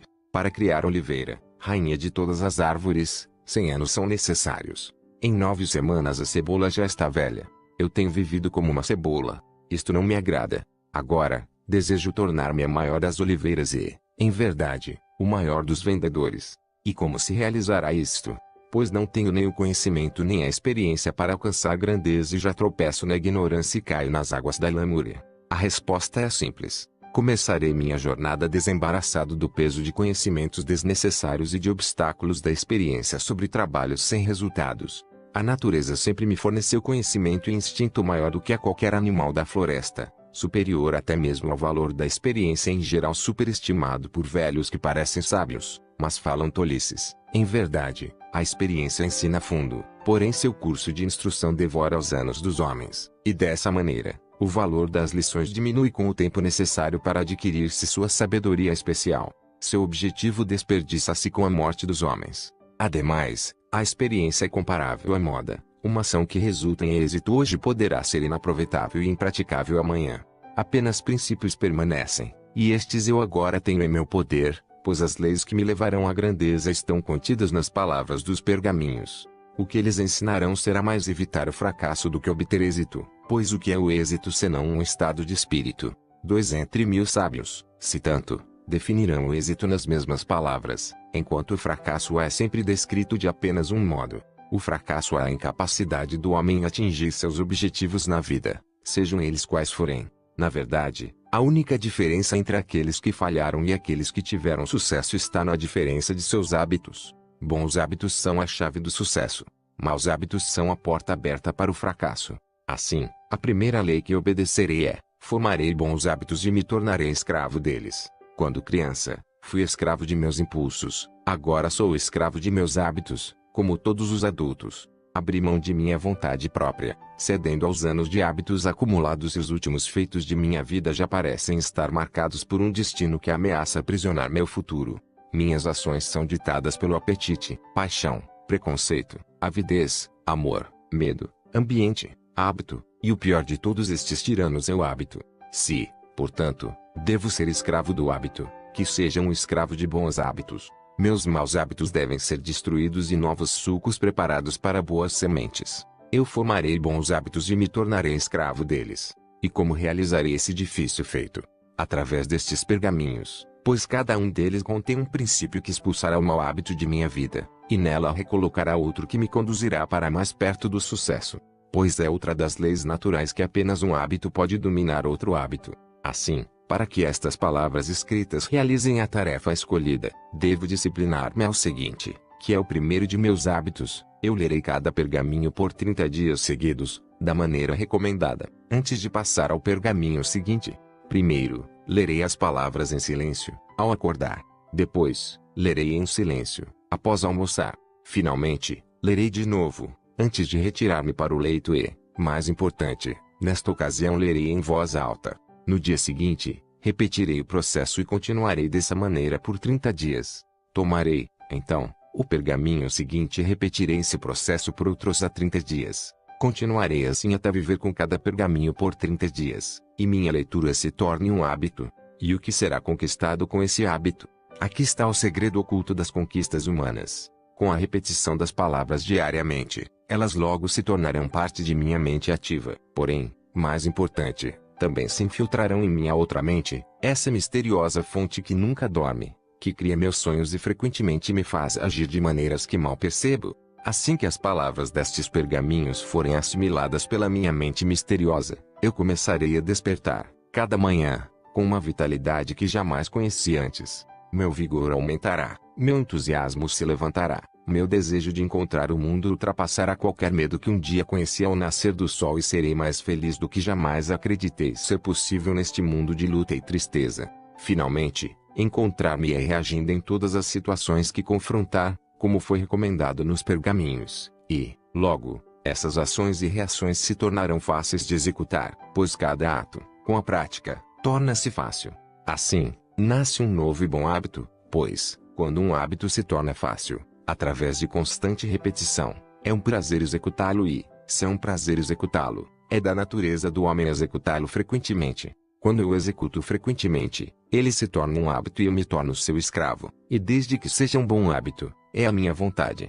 Hoje começa uma nova vida, e juro solenemente a mim mesmo que nada retardará o crescimento de minha nova vida. Não perderei um dia sequer destas leituras, pois este dia não pode ser recuperado nem posso substituí-lo por outro. Não devo, e nem quero quebrar o hábito de ler diariamente estes pergaminhos e, em verdade, os poucos momentos passados cada dia com este hábito são apenas um pequeno preço a pagar pela felicidade e êxito que serão meus. Ao ler e reler as palavras dos pergaminhos, nunca permitirei que a brevidade ou a simplicidade de suas palavras me faça encarar a mensagem como se fosse superficial.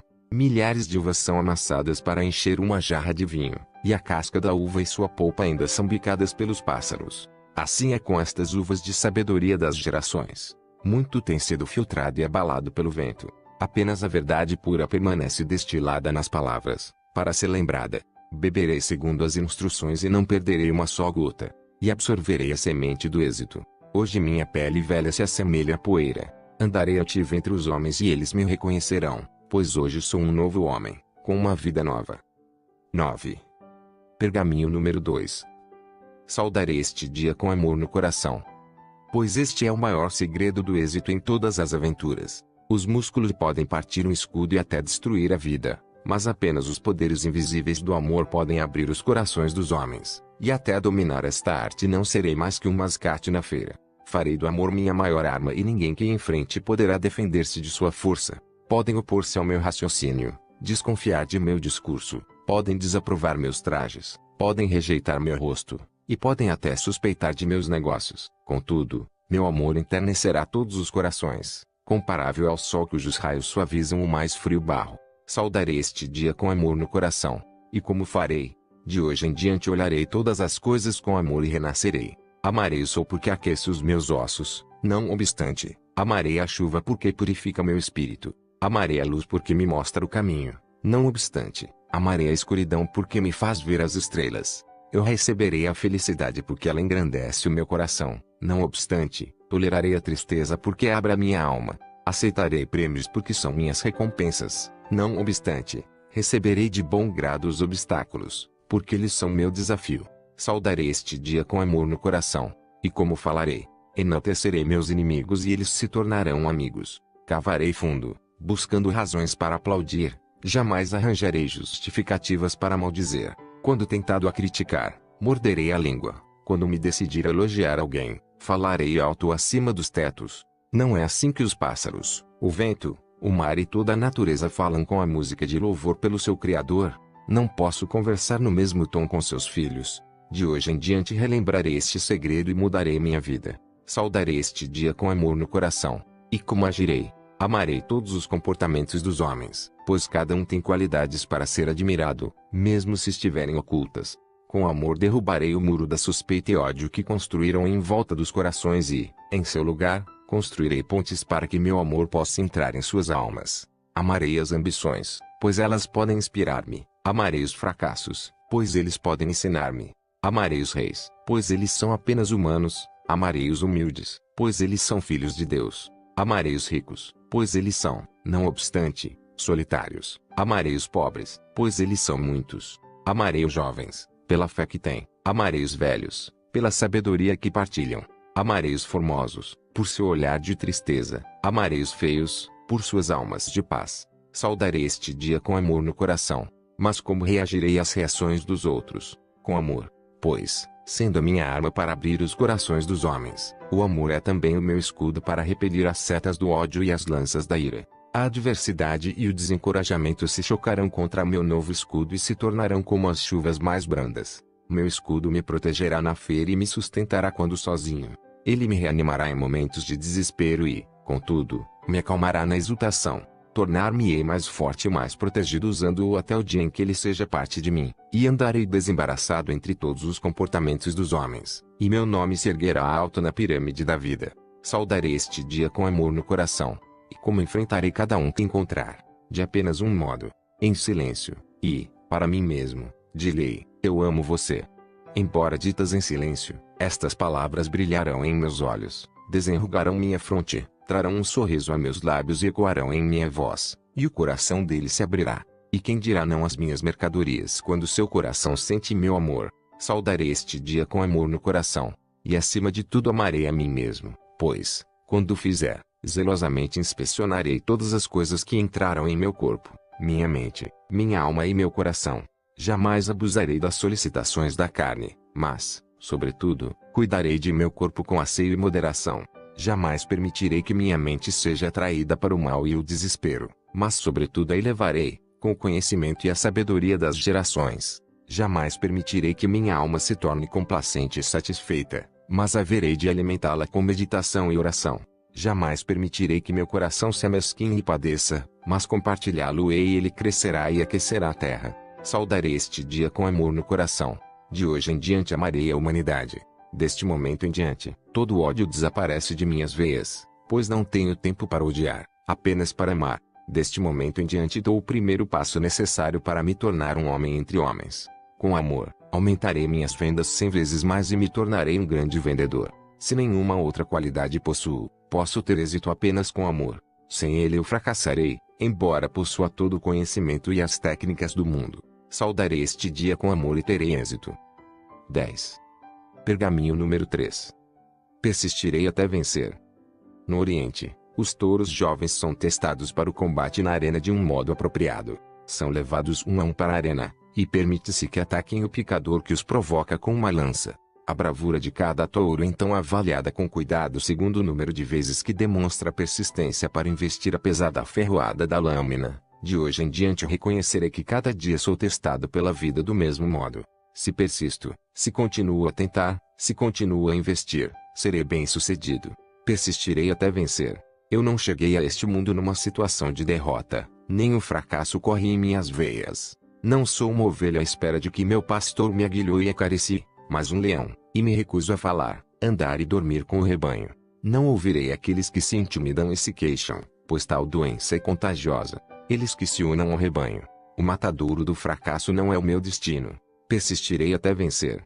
Os prêmios da vida estão no fim de cada jornada, não próximos do começo. Não me é dado saber quantos passos são necessários a fim de alcançar o objetivo. O fracasso pode ainda se encontrar no 10º passo, mas o sucesso se esconde atrás da próxima curva da estrada. Jamais saberei a que distância está, a não ser que dobre a curva. Sempre darei um passo avante. Se este não resultar em nada, darei outro e mais outro. Em verdade, dar um passo de cada vez não é difícil. Persistirei até vencer. De hoje em diante, considerarei o esforço de cada dia como um golpe do meu machado no poderoso carvalho. O primeiro golpe pode não causar tremor na madeira, nem o segundo, nem o terceiro. Cada golpe pode parecer insignificante e sem nenhuma consequência. Contudo, a custo de tais golpes, o carvalho finalmente tombará. Assim também será com os meus esforços de hoje. Sou comparável a uma gota de chuva que lava a montanha, a formiga que devora o tigre, a estrela que ilumina a terra, ao escravo que constrói uma pirâmide. Construirei meu castelo com um tijolo de cada vez, pois sei que pequenas tentativas repetidas completarão qualquer empreendimento. Persistirei até vencer. Jamais aceitarei a derrota, e retirarei de meu vocabulário palavras e expressões como desistir, não posso, incapaz, impossível, fora de cogitação, improvável, fracasso, impraticável, sem esperança e recuo, pois são palavras e expressões de tolos. Evitarei o desespero, mas se essa doença da mente me contagiar, então prosseguirei, mesmo em desespero. Trabalharei firme e permanecerei. Ignorarei os obstáculos sob meus pés e manterei meus olhos firmes nos objetivos acima de minha cabeça, pois sei que onde um deserto árido termina, a grama verde nasce. Persistirei até vencer. Eu me lembrarei das velhas leis comuns e as usarei em meu benefício. Persistirei com o conhecimento de que cada fracasso em vender aumentará minha oportunidade de êxito na tentativa seguinte. Cada não que ouvir me trará para junto do som do sim. Cada sobrolho franzido que encontrar apenas me preparará para o sorriso que chega. Cada infortúnio com que me deparar trará consigo a semente da sorte do amanhã. Eu preciso da noite para apreciar o dia. Devo fracassar muito para alcançar o sucesso definitivo. Persistirei até vencer. Tentarei e tentarei e tentarei de novo. Cada obstáculo considerarei como um mero atraso em relação ao meu objetivo e um desafio à minha profissão. Persistirei e desenvolverei minhas técnicas como um marinheiro desenvolve a sua, aprendendo a escapar da fúria de cada tempestade. Persistirei até vencer. De hoje em diante, aprenderei e aplicarei outro segredo importante para o sucesso do meu trabalho. Ao findar de cada dia, independente de êxito ou fracasso, tentarei efetuar mais uma venda. Quando os meus pensamentos acenarem com o caminho de casa ao meu corpo cansado, resistirei à tentação de partir. Tentarei novamente. Farei uma tentativa mais para fechar com vitória e, se fracassar, farei outra. Jamais permitirei que o dia termine com um fracasso. Assim, plantarei a semente do êxito de amanhã e ganharei uma insuperável vantagem sobre aqueles que interrompem o trabalho a uma determinada hora. Quando outros interrompem suas lutas, então a minha começará e minha colheita será plena. Persistirei até vencer. Não permitirei que o êxito de ontem me embale na complacência de hoje, pois essa é a grande razão do fracasso. Esquecerei os acontecimentos do dia anterior, sejam eles bons ou maus, e saudarei o novo sol com a confiança de que este será o melhor dia de minha vida. Até onde o fôlego me acompanhar, persistirei, pois agora conheço um dos maiores princípios do êxito. Se persisto o bastante, vencerei. Eu persistirei, eu vencerei. 11. Pergaminho número 4. Eu sou o maior milagre da natureza. Desde o começo dos tempos jamais houve outro com minha mente, meu coração, meus olhos, meus ouvidos, minhas mãos, meu cabelo, minha boca. Ninguém que me antecedeu, ninguém que ainda vive, nem ninguém que virá pode andar e falar e pensar exatamente como eu. Todos os homens são meus irmãos, Porém, sou diferente deles todos. Sou uma criatura única em todo o universo. Eu sou o maior milagre da natureza. Embora eu seja do reino animal, os prazeres apenas animais não me satisfazem. Dentro de mim arde a chama que tem passado de gerações incontáveis, e seu calor é uma constante incitação para o meu espírito, para me tornar melhor do que sou, e melhor me tornarei. Soprarei esta chama da insatisfação e proclamarei minha singularidade ao mundo. Ninguém é capaz de reproduzir minha pincelada, ninguém é capaz de repetir as marcas de meu cinzel, ninguém é capaz de reproduzir minha caligrafia, ninguém é capaz de fornecer o meu produto, e, em verdade, ninguém tem habilidade para vender exatamente como eu. De hoje em diante, aproveitarei esta diferença, pois é uma garantia a ser inteiramente incentivada. Eu sou o maior milagre da natureza. Basta, para mim, de vãs tentativas ou imitações dos outros. Em vez disto, colocarei minha singularidade à mostra na feira. Eu a proclamarei, sim, eu a venderei. Começarei agora a acentuar minhas diferenças, a ocultar as similaridades. Da mesma forma, aplicarei este princípio às mercadorias que vender. Vendedor em mercadorias diferentes dos outros e orgulhoso das diferenças. Sou uma criatura única na natureza. Sou raro, e há um valor em toda a raridade, portanto, sou valioso. Sou o produto final de milhares de anos de evolução, portanto, estou melhor equipado em mente e corpo do que todos os imperadores e sábios que me precederam. Mas minhas técnicas, minha mente, meu coração e meu corpo estagnarão, degenerarão e morrerão se não forem colocados em uso. Tenho potencial ilimitado. Emprego somente uma parte de meu cérebro, flexiono apenas uma desprezível porção de meus músculos. Posso centuplicar minhas realizações de ontem, e é o que farei a partir de hoje. Jamais ficarei satisfeito com as realizações de ontem, nem me entregarei mais à vanglória dos meus feitos que, em realidade, são pequenos demais para serem sequer reconhecidos. Posso realizar muito mais, e realizarei, pois porque deveria o milagre que me produziu findar-se com o meu nascimento? Por que não posso estender este milagre aos feitos de hoje? Eu sou o maior milagre da natureza. Não estou nesta terra por acaso. Estou para um propósito, e esse propósito é crescer como uma montanha e não me encolher ao tamanho de um grão de areia. De hoje em diante aplicarei todos os meus esforços para me tornar a mais alta montanha e forçarei minhas capacidades até que elas peçam misericórdia. Aumentarei meu conhecimento da humanidade, o meu próprio e das mercadorias que vendo, assim minhas vendas se multiplicarão. Praticarei e melhorarei e aperfeiçoarei meu vocabulário para vender minhas mercadorias, pois este é o fundamento sobre o qual construirei minha carreira, e jamais esquecerei que muitos atingiram grande riqueza e êxito com apenas uma pregoação, pronunciada com excelência. Também procurarei constantemente melhorar meus modos e virtudes, pois eles são o açúcar que a todos atrai. Eu sou o maior milagre da natureza. Concentrarei minha energia no desafio do momento e minhas ações me ajudarão a esquecer tudo mais. Os problemas caseiros em casa serão deixados. Não pensarei em minha família quando estiver na feira. Isso viria a obscurecer meus pensamentos. Da mesma maneira os problemas da feira na feira serão deixados. E não pensarei em minha profissão quando estiver em casa, pois isto embotará o meu amor. Não há lugar na feira para minha família, nem há lugar em meu lar para a feira. Divorciarei um do outro e assim permanecerei casado com ambos. Separados devem permanecer ou minha carreira morrerá. Este é um paradoxo das gerações. Eu sou o maior milagre da natureza. Recebi olhos para ver e mente para pensar, e agora conheço um grande segredo da vida, pois percebo, finalmente, que todos os meus problemas, desânimos e agitações são, em verdade, grandes oportunidades disfarçadas. Não mais serei enganado pela aparência dos outros, pois meus olhos estão abertos. Olharei mais do que a roupa e não serei iludido. Eu sou o maior milagre da natureza. Nenhum animal, nenhuma planta, nenhum vento, nenhuma chuva, nenhuma pedra, nenhum lago teve o mesmo começo que eu, pois fui concebido em amor e trazido à luz com um propósito. No passado não havia examinado este fato, mas de hoje em diante ele modelará e norteará minha vida. Eu sou o maior milagre da natureza. E a natureza não conhece derrota. Por fim, ela emerge vitoriosa e assim emergirei eu. E após cada vitória a próxima luta se torna menos difícil. Vencerei e me tornarei um grande vendedor, pois sou uma pessoa única no universo. Eu sou o maior milagre da natureza. 12. Pergaminho número 5. Viverei hoje como se fosse meu último dia. E agora o que farei com este último e precioso dia que resta em meu poder? Primeiro, tamparei seu conteúdo de vida para que nenhuma gota se derrame na areia. Não desperdiçarei um momento sequer cultivando os infortúnios ou as derrotas do ontem. as dores de coração, pois por que deveria eu desperdiçar o bem lembrando-me do mal? Poderá a areia escorrer do chão para a taça do tempo? Levantar-se-á o sol de onde se põe e se porá de onde se levanta. Posso reviver os erros do ontem e corrigi-los. Posso chamar de volta os ferimentos do ontem e curá-los. Posso tornar-me mais jovem do que era ontem. Posso retirar o mal que fiz, os socos que dei, a dor que causei. Não. O ontem está enterrado para sempre, e nele não mais pensarei.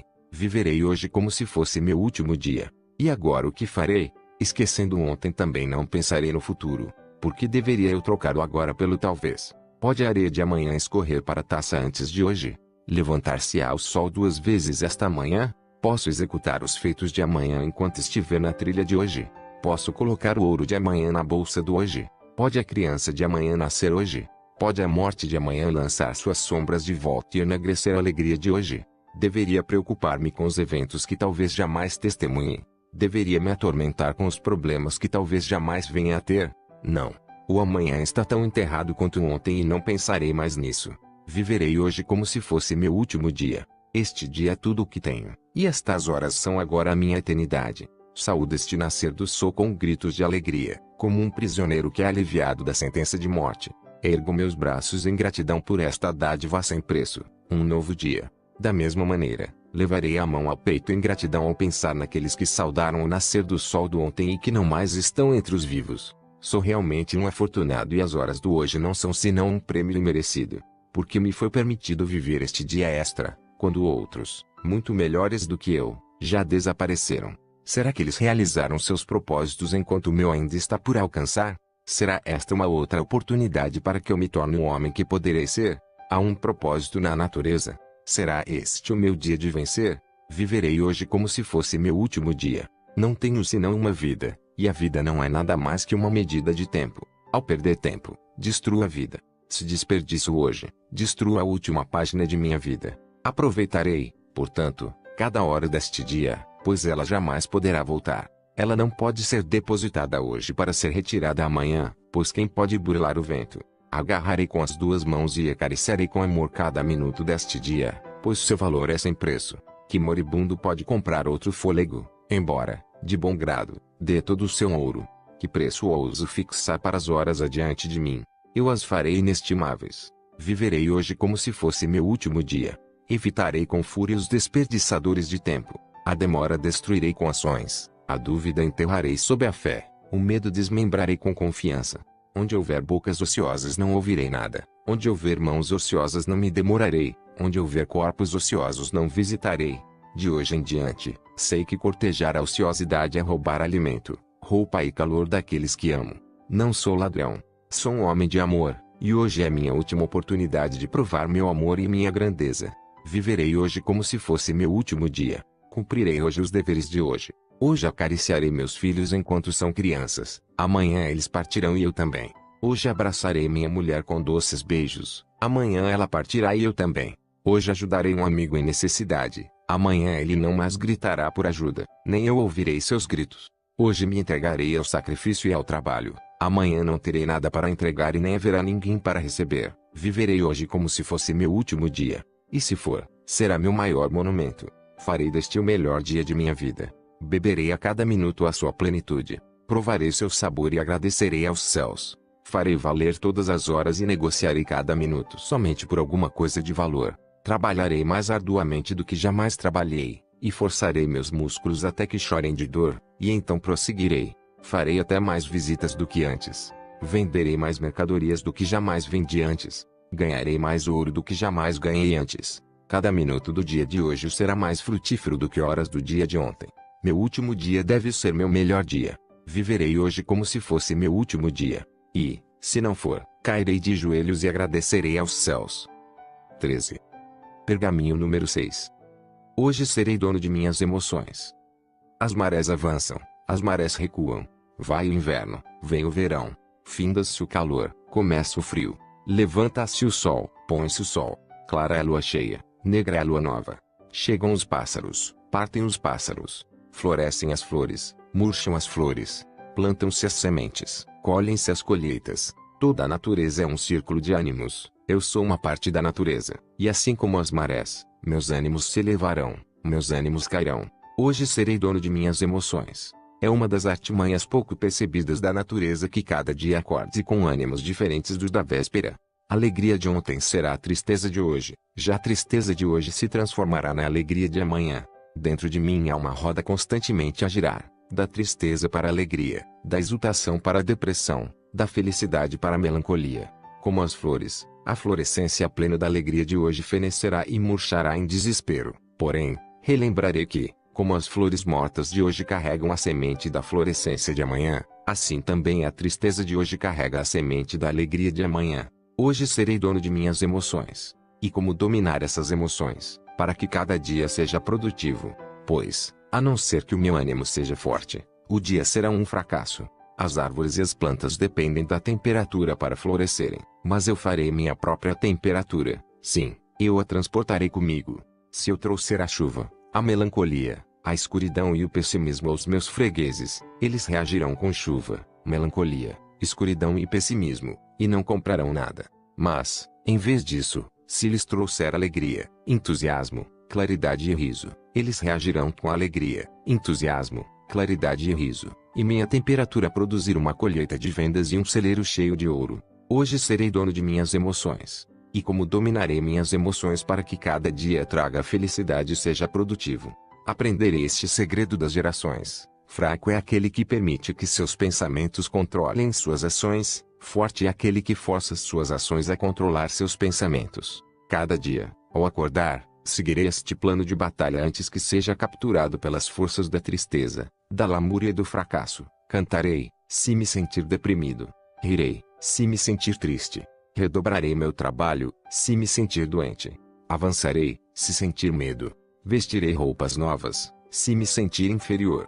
Erguerei minha voz, se me sentir inseguro. Relembrarei meu êxito passado, se me sentir incompetente. Relembrarei meus objetivos, se me sentir insignificante. Hoje serei dono de minhas emoções. De hoje em diante saberei que apenas os de capacidade inferior podem estar sempre em sua melhor forma, e eu não sou inferior. Dias haverá em que terei de lutar contra forças que me derrubariam, se pudessem. Os desesperados e os tristes são fáceis de conhecer, mas há quem virá com sorriso e mão de amizade, e pode destruir-me. Também contra esse jamais devo ceder o controle. Recordarei meus fracassos, se me tornar confiante demais. Pensarei nas formas passadas, se abusar do presente. Relembrarei minha luta, se me sentir complacente. Relembrarei momentos de vergonha, se me entregar a momentos de grandeza. Tentarei parar o vento, se me sentir com poder demais. Relembrarei uma boca sem alimento, se atingir grande riqueza. Relembrarei momentos de fraqueza, se me tornar demasiado orgulhoso. Fitarei as estrelas ao sentir que minhas técnicas são inigualáveis. Hoje serei dono de minhas emoções. E, com este novo conhecimento, também entenderei e reconhecerei os ânimos daquele a quem visito. Permitirei que extravase sua ira e irritação de hoje, pois ele não conhece o segredo de controlar sua mente. Posso tolerar-lhe as setas e insultos, pois agora sei que amanhã ele mudará, e então, será uma alegria aproximar-me dele. Não mais julgarei um homem apenas por um encontro, não mais deixarei de visitar amanhã, de novo, aquele que se encontra irado hoje. Neste dia ele não dará um tostão por artigos de ouro, amanhã, trocará a sua casa por uma árvore. Meu conhecimento deste segredo será minha chave para a grande riqueza. Hoje serei dono de minhas emoções. De hoje em diante, reconhecerei e identificarei o mistério dos ânimos em toda a humanidade e em mim. A partir de hoje estou preparado para controlar qualquer estado de espírito com que desperte cada dia. Serei dono de meus ânimos pela ação positiva, e enquanto for dono de meus ânimos, controlarei o meu destino. Hoje controlarei o meu destino, e meu destino é tornar-me o maior vendedor do mundo. Serei dono de mim mesmo. Serei grande. 14. Pergaminho número 7. Rirei do mundo. Nenhuma criatura viva ri, à exceção do homem. As árvores podem sangrar quando feridas e os animais no campo gritarão de dor e fome. Mas apenas eu tenho o dom de rir, e ele é meu, para usar quando desejar. De hoje em diante, cultivarei o hábito de rir. Sorrirei e minha digestão será melhor. Rirei baixinho e minhas obrigações serão aliviadas. Rirei e minha vida se alongará, pois este é o segredo da vida longa, e agora é meu. Rirei do mundo. E principalmente rirei de mim mesmo, pois o homem é mais cômico quando se leva a sério demais. Jamais cairei nesta armadilha da mente, pois, embora eu seja o milagre da natureza, não sou ainda um mero grã, jogado para lá e para cá pelos ventos do tempo. Sei eu realmente de onde vim e para onde vou. Não parecerá tola a minha preocupação de hoje, daqui a 10 anos, porque devo permitir que os mesquinhos acontecimentos de hoje me perturbem. O que pode ocorrer ante este sol, que não parecerá insignificante no rio dos séculos? Rirei do mundo. E como posso rir, quando confrontado com um homem ou o feito que me ofende de maneira a fazer brotar minhas lágrimas e minhas imprecações? 3 palavras ensaiarei dizer, até que se tornem um hábito tão forte que, imediatamente, aparecerão em minha mente, a qualquer momento que o bom humor ameaçar abandonar-me. Essas palavras, passadas pelos antigos, me conduzirão por toda a adversidade e manterão minha vida em equilíbrio. As 3 palavras são, isto também passará. Rirei do mundo, pois todas as coisas ditas, na verdade, passarão. Quando estiver abatido pelo desgosto, devo consolar-me, pois isto também passará. Quando estiver enfunado com êxito, devo advertir-me de que isto também passará. Quando estiver carregado de riqueza, direi para mim mesmo que isto também passará. Sim, pois, em verdade, onde está aquele que construiu as pirâmides? Não está soterrado dentro de sua pedra. E também não serão as pirâmides soterradas pela areia. Se todas as coisas um dia passarão, por que deveria eu preocupar-me com o hoje? Rirei do mundo. Pintarei este dia com risos. Modelarei esta noite numa canção. Jamais trabalharei para ser feliz, mas, sobretudo, permanecerei ocupado demais para ser triste. Desfrutarei hoje a felicidade de hoje. Ela não é um grão para ser armazenada numa caixa. Ela não é vinho para ser guardada na jarra. Ela não pode ser guardada para o dia seguinte. Deve ser plantada e colhida no mesmo dia. E isto eu farei, de hoje em diante. Rirei do mundo.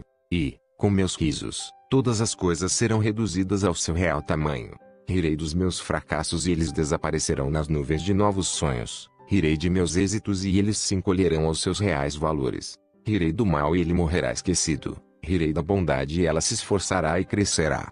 Cada dia será triunfante apenas quando meus sorrisos provocarem sorrisos dos outros. E isso farei até com os que não compram minhas mercadorias, evitando aborrecer-me como fazia até agora. Rirei do mundo. De hoje em diante derramarei apenas lágrimas de suor, pois as de tristeza, de remorso ou de frustração não têm valor na feira, enquanto que cada sorriso pode ser trocado por ouro e cada palavra gentil saída de meu coração pode construir um castelo. Jamais permitirei tornar-me tão importante, tão sábio, tão imponente, tão poderoso que esqueça de como rir de mim mesmo e do meu mundo. Assim, sempre permanecerei uma criança, pois apenas como criança recebo a capacidade de erguer os olhos para os outros, e, enquanto erguer os olhos para os outros, jamais serei grande demais para minha cama. Rirei do mundo. E enquanto rir jamais serei pobre. É esta, então, uma das maiores dádivas da natureza, e eu não mais a desperdiçarei. Apenas com o sorriso e a felicidade posso eu realmente tornar-me um êxito. Apenas com o sorriso e a felicidade posso apreciar os frutos de meu trabalho. Se assim não fosse, muito melhor seria fracassar, pois a felicidade é o vinho que aguça o sabor da comida. Para apreciar o êxito devo ter felicidade, e o sorriso será o criado que me servirá. Serei feliz. Terei êxito. Serei o maior vendedor que o mundo jamais conheceu. 15. Pergaminho número 8. Hoje centuplicarei meu valor. Uma folha de amoreira, tocada pelo gênio do homem, torna-se seda. Um campo de barro, tocado pelo gênio do homem, torna-se um castelo. Um cipreste, tocado pelo gênio do homem, torna-se um santuário. A lã tosquiada da ovelha, tocada pelo gênio do homem, torna-se vestuário para um rei. Se é possível as folhas, ao barro, a madeira e a lã terem seu valor centuplicado, sim, multiplicado pelo homem, não posso eu fazer o mesmo com o barro que leva meu nome? Hoje centuplicarei meu valor. Sou comparável ao grão de trigo que enfrenta um de 3 futuros. O trigo pode ser ensacado e armazenado num depósito até servir de alimento ao suíno. Ou pode virar farinha e fazer o pão. Ou pode ser lançado à terra e crescer até que sua espiga dourada de vidas se produza, de milhares de grãos. Sou comparável ao grão de trigo, com apenas uma diferença. O trigo não pode escolher entre ser alimento do suíno, base da farinha, ou plantado para multiplicar-se. Eu posso escolher e não deixarei que minha vida seja alimento do suíno, nem a deixarei colocar-se sob as rodas do fracasso e do desespero para ser despedaçada e devorada pela vontade dos outros. Hoje centuplicarei meu valor. Para crescer e multiplicar é necessário plantar o grão de trigo na escuridão da terra, e meus fracassos, meus desesperos, minha ignorância e minhas inabilidades são a escuridão em que fui plantado a fim de amadurecer-me. Agora, Como o grão de trigo que brota e floresce é apenas nutrido com chuva e sol e ventos quentes, eu também devo nutrir meu corpo e minha mente para realizar meus sonhos. Mas, para crescer a grande altura, o trigo deve esperar pelos caprichos da natureza. Eu não necessito esperar, pois tenho o poder de escolher meu próprio destino. Hoje centuplicarei meu valor. E como realizarei isto? Primeiro, estabelecerei objetivos para cada dia, cada semana, cada mês, cada ano e para minha vida. Assim como a chuva deve cair antes que o trigo quebre a casca e brote, assim também devo ter objetivos antes que minha vida se cristalize. Ao estabelecer meus objetivos, pensarei em meu melhor desempenho no passado e o centuplicarei. Este será o padrão sobre o qual viverei no futuro. Jamais me preocuparei com a elevada altura de meus objetivos, pois não é melhor apontar minha lança para a lua e atirá-la apenas numa águia do que apontá-la para a águia e acertar apenas na rocha. Hoje centuplicarei meu valor. A altura dos meus objetivos não me apavorará, embora possa tropeçar frequentemente antes de alcançá-los. Se tropeçar, levantar-me-ei, e minhas quedas não me preocuparão, pois todos os homens devem tropeçar muitas vezes para alcançar a glória. Apenas o verme é livre da preocupação de tropeços. Eu não sou um verme. Que os outros construam uma caverna com seus barros. Eu construirei um castelo com o meu. Hoje centuplicarei meu valor. E assim, como o sol aquece a terra para fazer com que brote a semente de trigo, também as palavras destes pergaminhos aquecerão minha vida e transformarão meus sonhos em realidade. Hoje superarei toda a ação que executei ontem. Subirei a montanha do hoje com o extremo de minha capacidade. Amanhã subirei mais alto que hoje e, no dia seguinte, mais alto que na véspera. Superar os feitos dos outros é importante. Superar meus próprios feitos é tudo. Hoje centuplicarei meu valor. E assim como o vento quente conduz o trigo à madureza, o mesmo vento levará minha voz aos que me darão ouvidos, e minhas palavras anunciarão meus objetivos. Uma vez pronunciadas, não ousarei recordá-las para que não percam a expressão. Serei meu próprio profeta, e embora todos possam rir de minhas alocuções, eles ouvirão meus planos, conhecerão meus sonhos, e assim não haverá saída para mim até que minhas palavras se tornem feitos realizados. Hoje centuplicarei meu valor. Não cometerei o terrível crime de aspirar a pouco demais. Executarei o trabalho que o fracasso não executará. Sempre deixarei o meu desígnio ceder à minha compreensão. Jamais me contentarei com o meu desempenho na feira. Sempre elevarei meus objetivos tão logo os atinja. Sempre me esforçarei para fazer a próxima hora melhor do que a hora presente. Sempre anunciarei meus objetivos ao mundo. Contudo, jamais proclamarei minhas realizações. Deixarei, ao contrário, que o mundo se aproxime de mim com louvores e que eu possa ter a sabedoria de recebê-los com humildade. Hoje centuplicarei meu valor. Um grão de trigo quando centuplicado produzirá centenas de talos. Centuplique-os 10 vezes e eles alimentarão todas as cidades da terra. Não sou eu mais do que um grão de trigo. Hoje centuplicarei meu valor. E, feito isso, repetirei a façanha e repetirei de novo e haverá espanto e estupefação diante de minha grandeza, assim que as palavras destes pergaminhos se cumprirem em mim. 16. Pergaminho número 9. Meus sonhos são insignificantes, meus planos são poeira, meus objetivos são impossíveis. Todos nada valem, a não ser seguidos por ação. Agirei agora.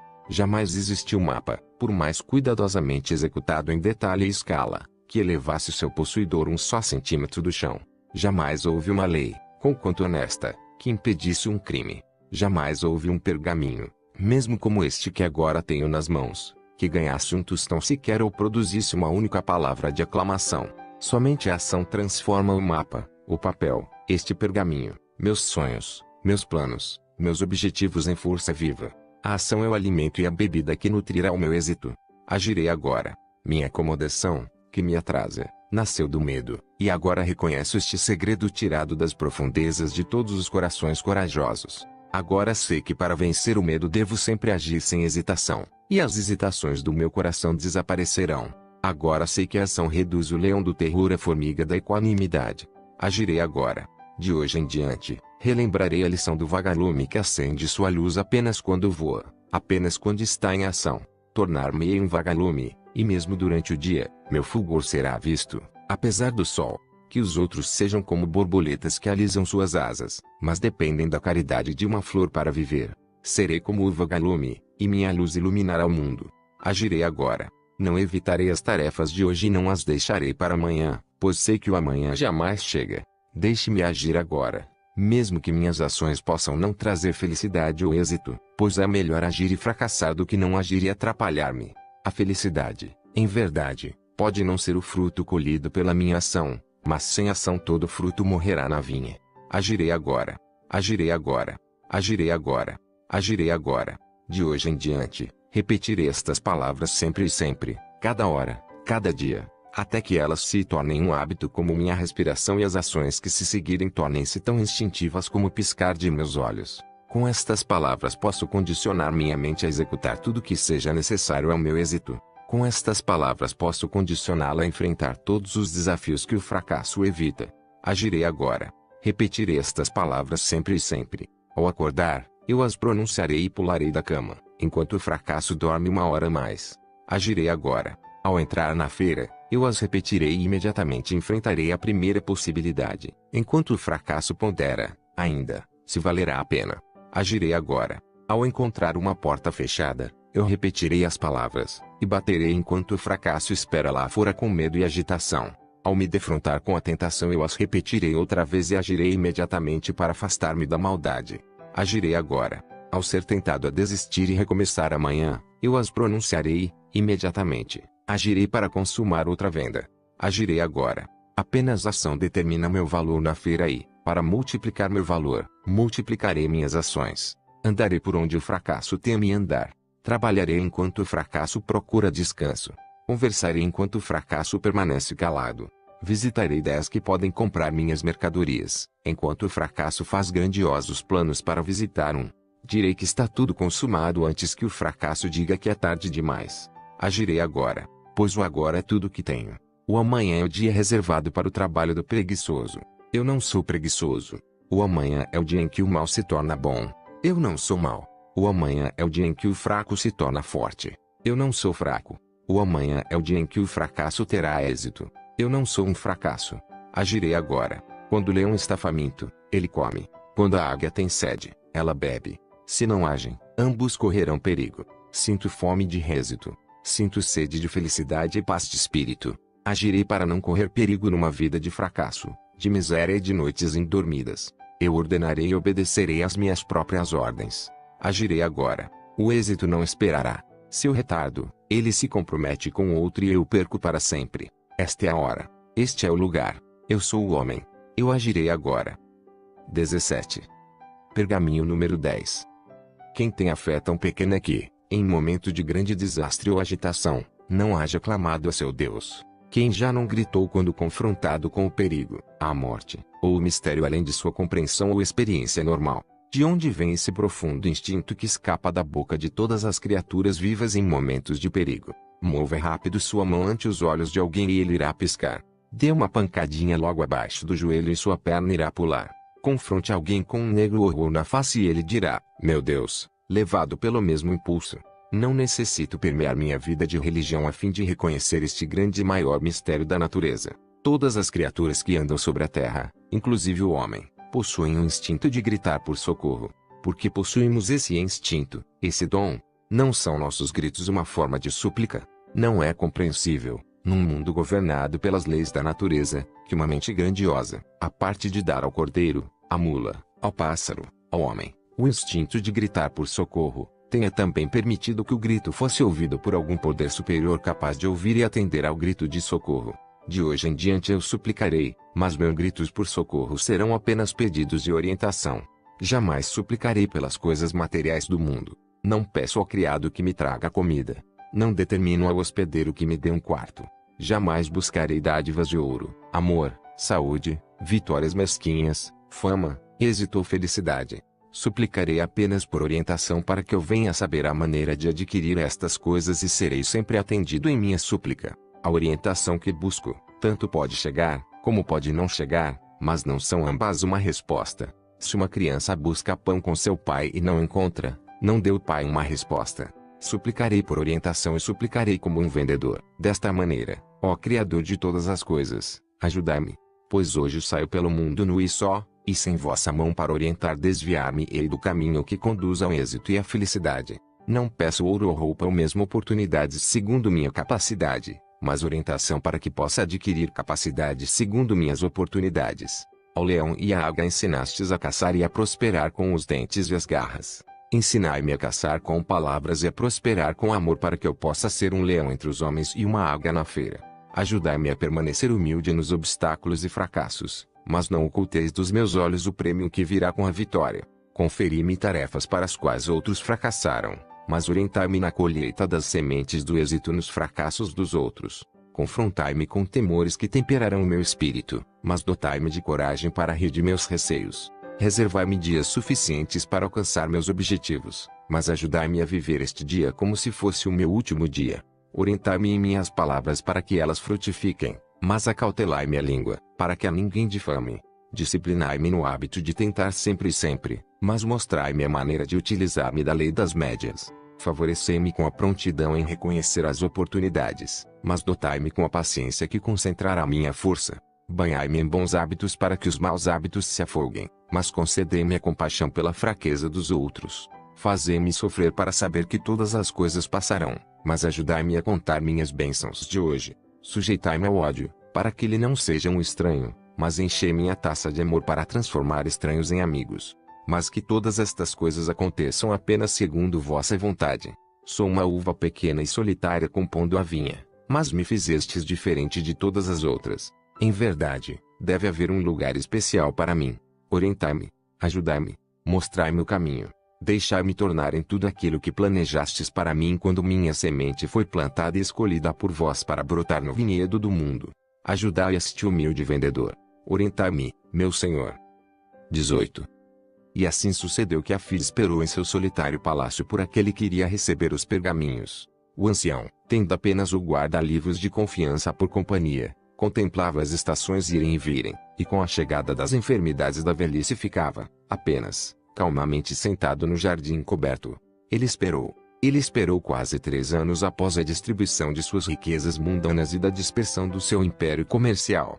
E então, do deserto do Levante, surgiu a figura delgada e concheante de um estranho que chegou a Damasco e seguiu direto pelas ruas até parar ante o palácio de Afide. Erasmo, comumente um modelo de cortesia e sobriedade, permaneceu resoluto à porta, assim que o estranho repetiu seu pedido. Eu desejava falar com vosso amo. A aparência do estranho não era de inspirar confiança. Rotas e emendadas com corda estavam suas sandálias, feridas e arranhadas as pernas escuras, chagas em muitos lugares, e do corpo pendia uma frouxa e esfarrapada tanga de camelão. O cabelo estava desalinhado e longo, e os olhos vermelhos de sol pareciam arder. Erasmo segurou levemente a tranca da porta, e perguntou: O que procura com meu senhor? O estranho deixou o saco cair dos ombros, e apertou as mãos em súplica a Erasmo. Por favor, gentil senhor, concedei-me uma audiência com o vosso amo. Não busco prejudicá-lo, nem esmolas. Deixai ouvir minhas palavras e prometo partir imediatamente se o ofender. Ainda inseguro, Erasmo abriu lentamente a porta e fez sinal que entrasse. Então, virou-se e, sem olhar para trás, encaminhou-se para o jardim com o visitante a acompanhá-lo, cocheando. No jardim, Afide cochilava, e Erasmo hesitou ante seu amo. Ele tossiu e Afide moveu-se, tossiu de novo e o ancião abriu os olhos. Perdoe-me incomodá-lo, meu amo, mas há uma visita. Despertando, Afide sentou-se e fitou o estranho que se curvou e falou. Sois aquele que é chamado o maior vendedor do mundo. Afide franziu a testa e assentiu. Assim fui chamado em anos que agora já passaram. Minha cabeça não mais ostenta essa coroa. O que desejais de mim? O pequeno visitante permaneceu embaraçado ante Afide, e passou a mão pelo peito encardido. Piscou os olhos e replicou. Sou chamado Saulo e voltei agora de Jerusalém para Tarso, minha terra natal.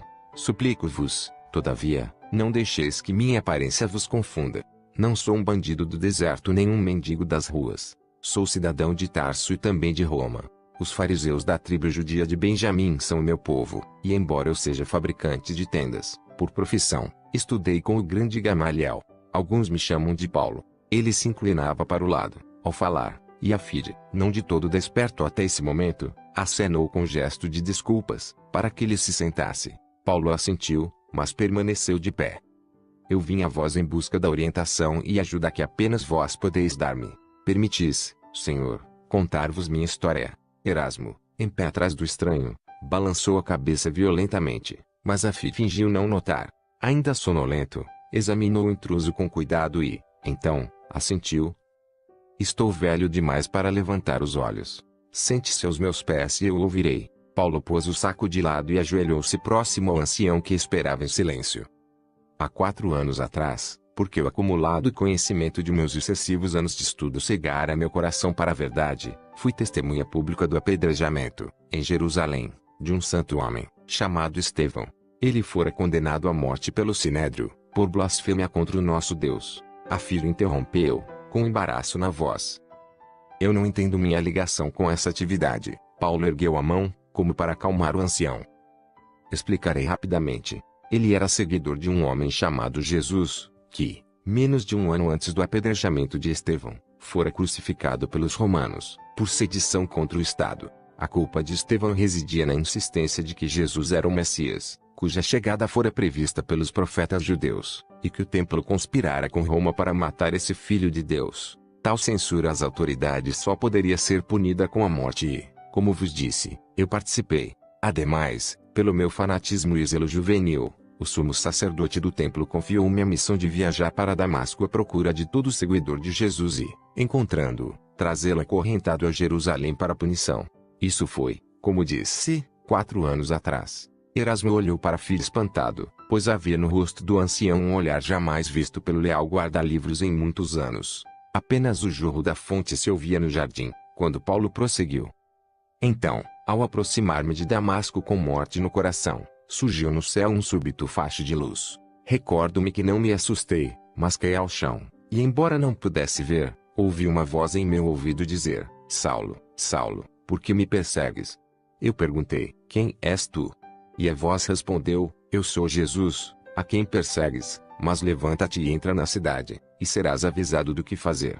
Ergui-me, e fui levado pelas mãos de meus companheiros a Damasco, e lá não fui capaz de comer ou beber por 3 dias, enquanto permaneci na casa de um seguidor do crucificado. Fui, então, visitado por outro seguidor, chamado Ananias, que disse ter sido visitado numa visão e avisado para vir a mim.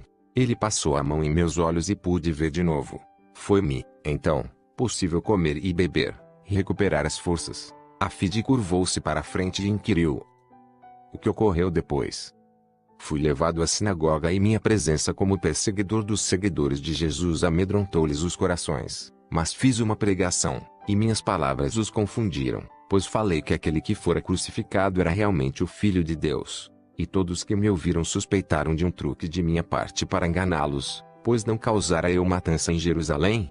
Não pude convencê-los da minha mudança de coração e muitos tramaram a minha morte. Então, fugi e retornei a Jerusalém.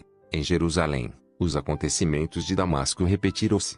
Nenhum dos seguidores de Jesus se aproximou de mim, conquanto soubessem de minha pregação em Damasco. Não obstante, continuei a pregar em nome de Jesus, mas inutilmente.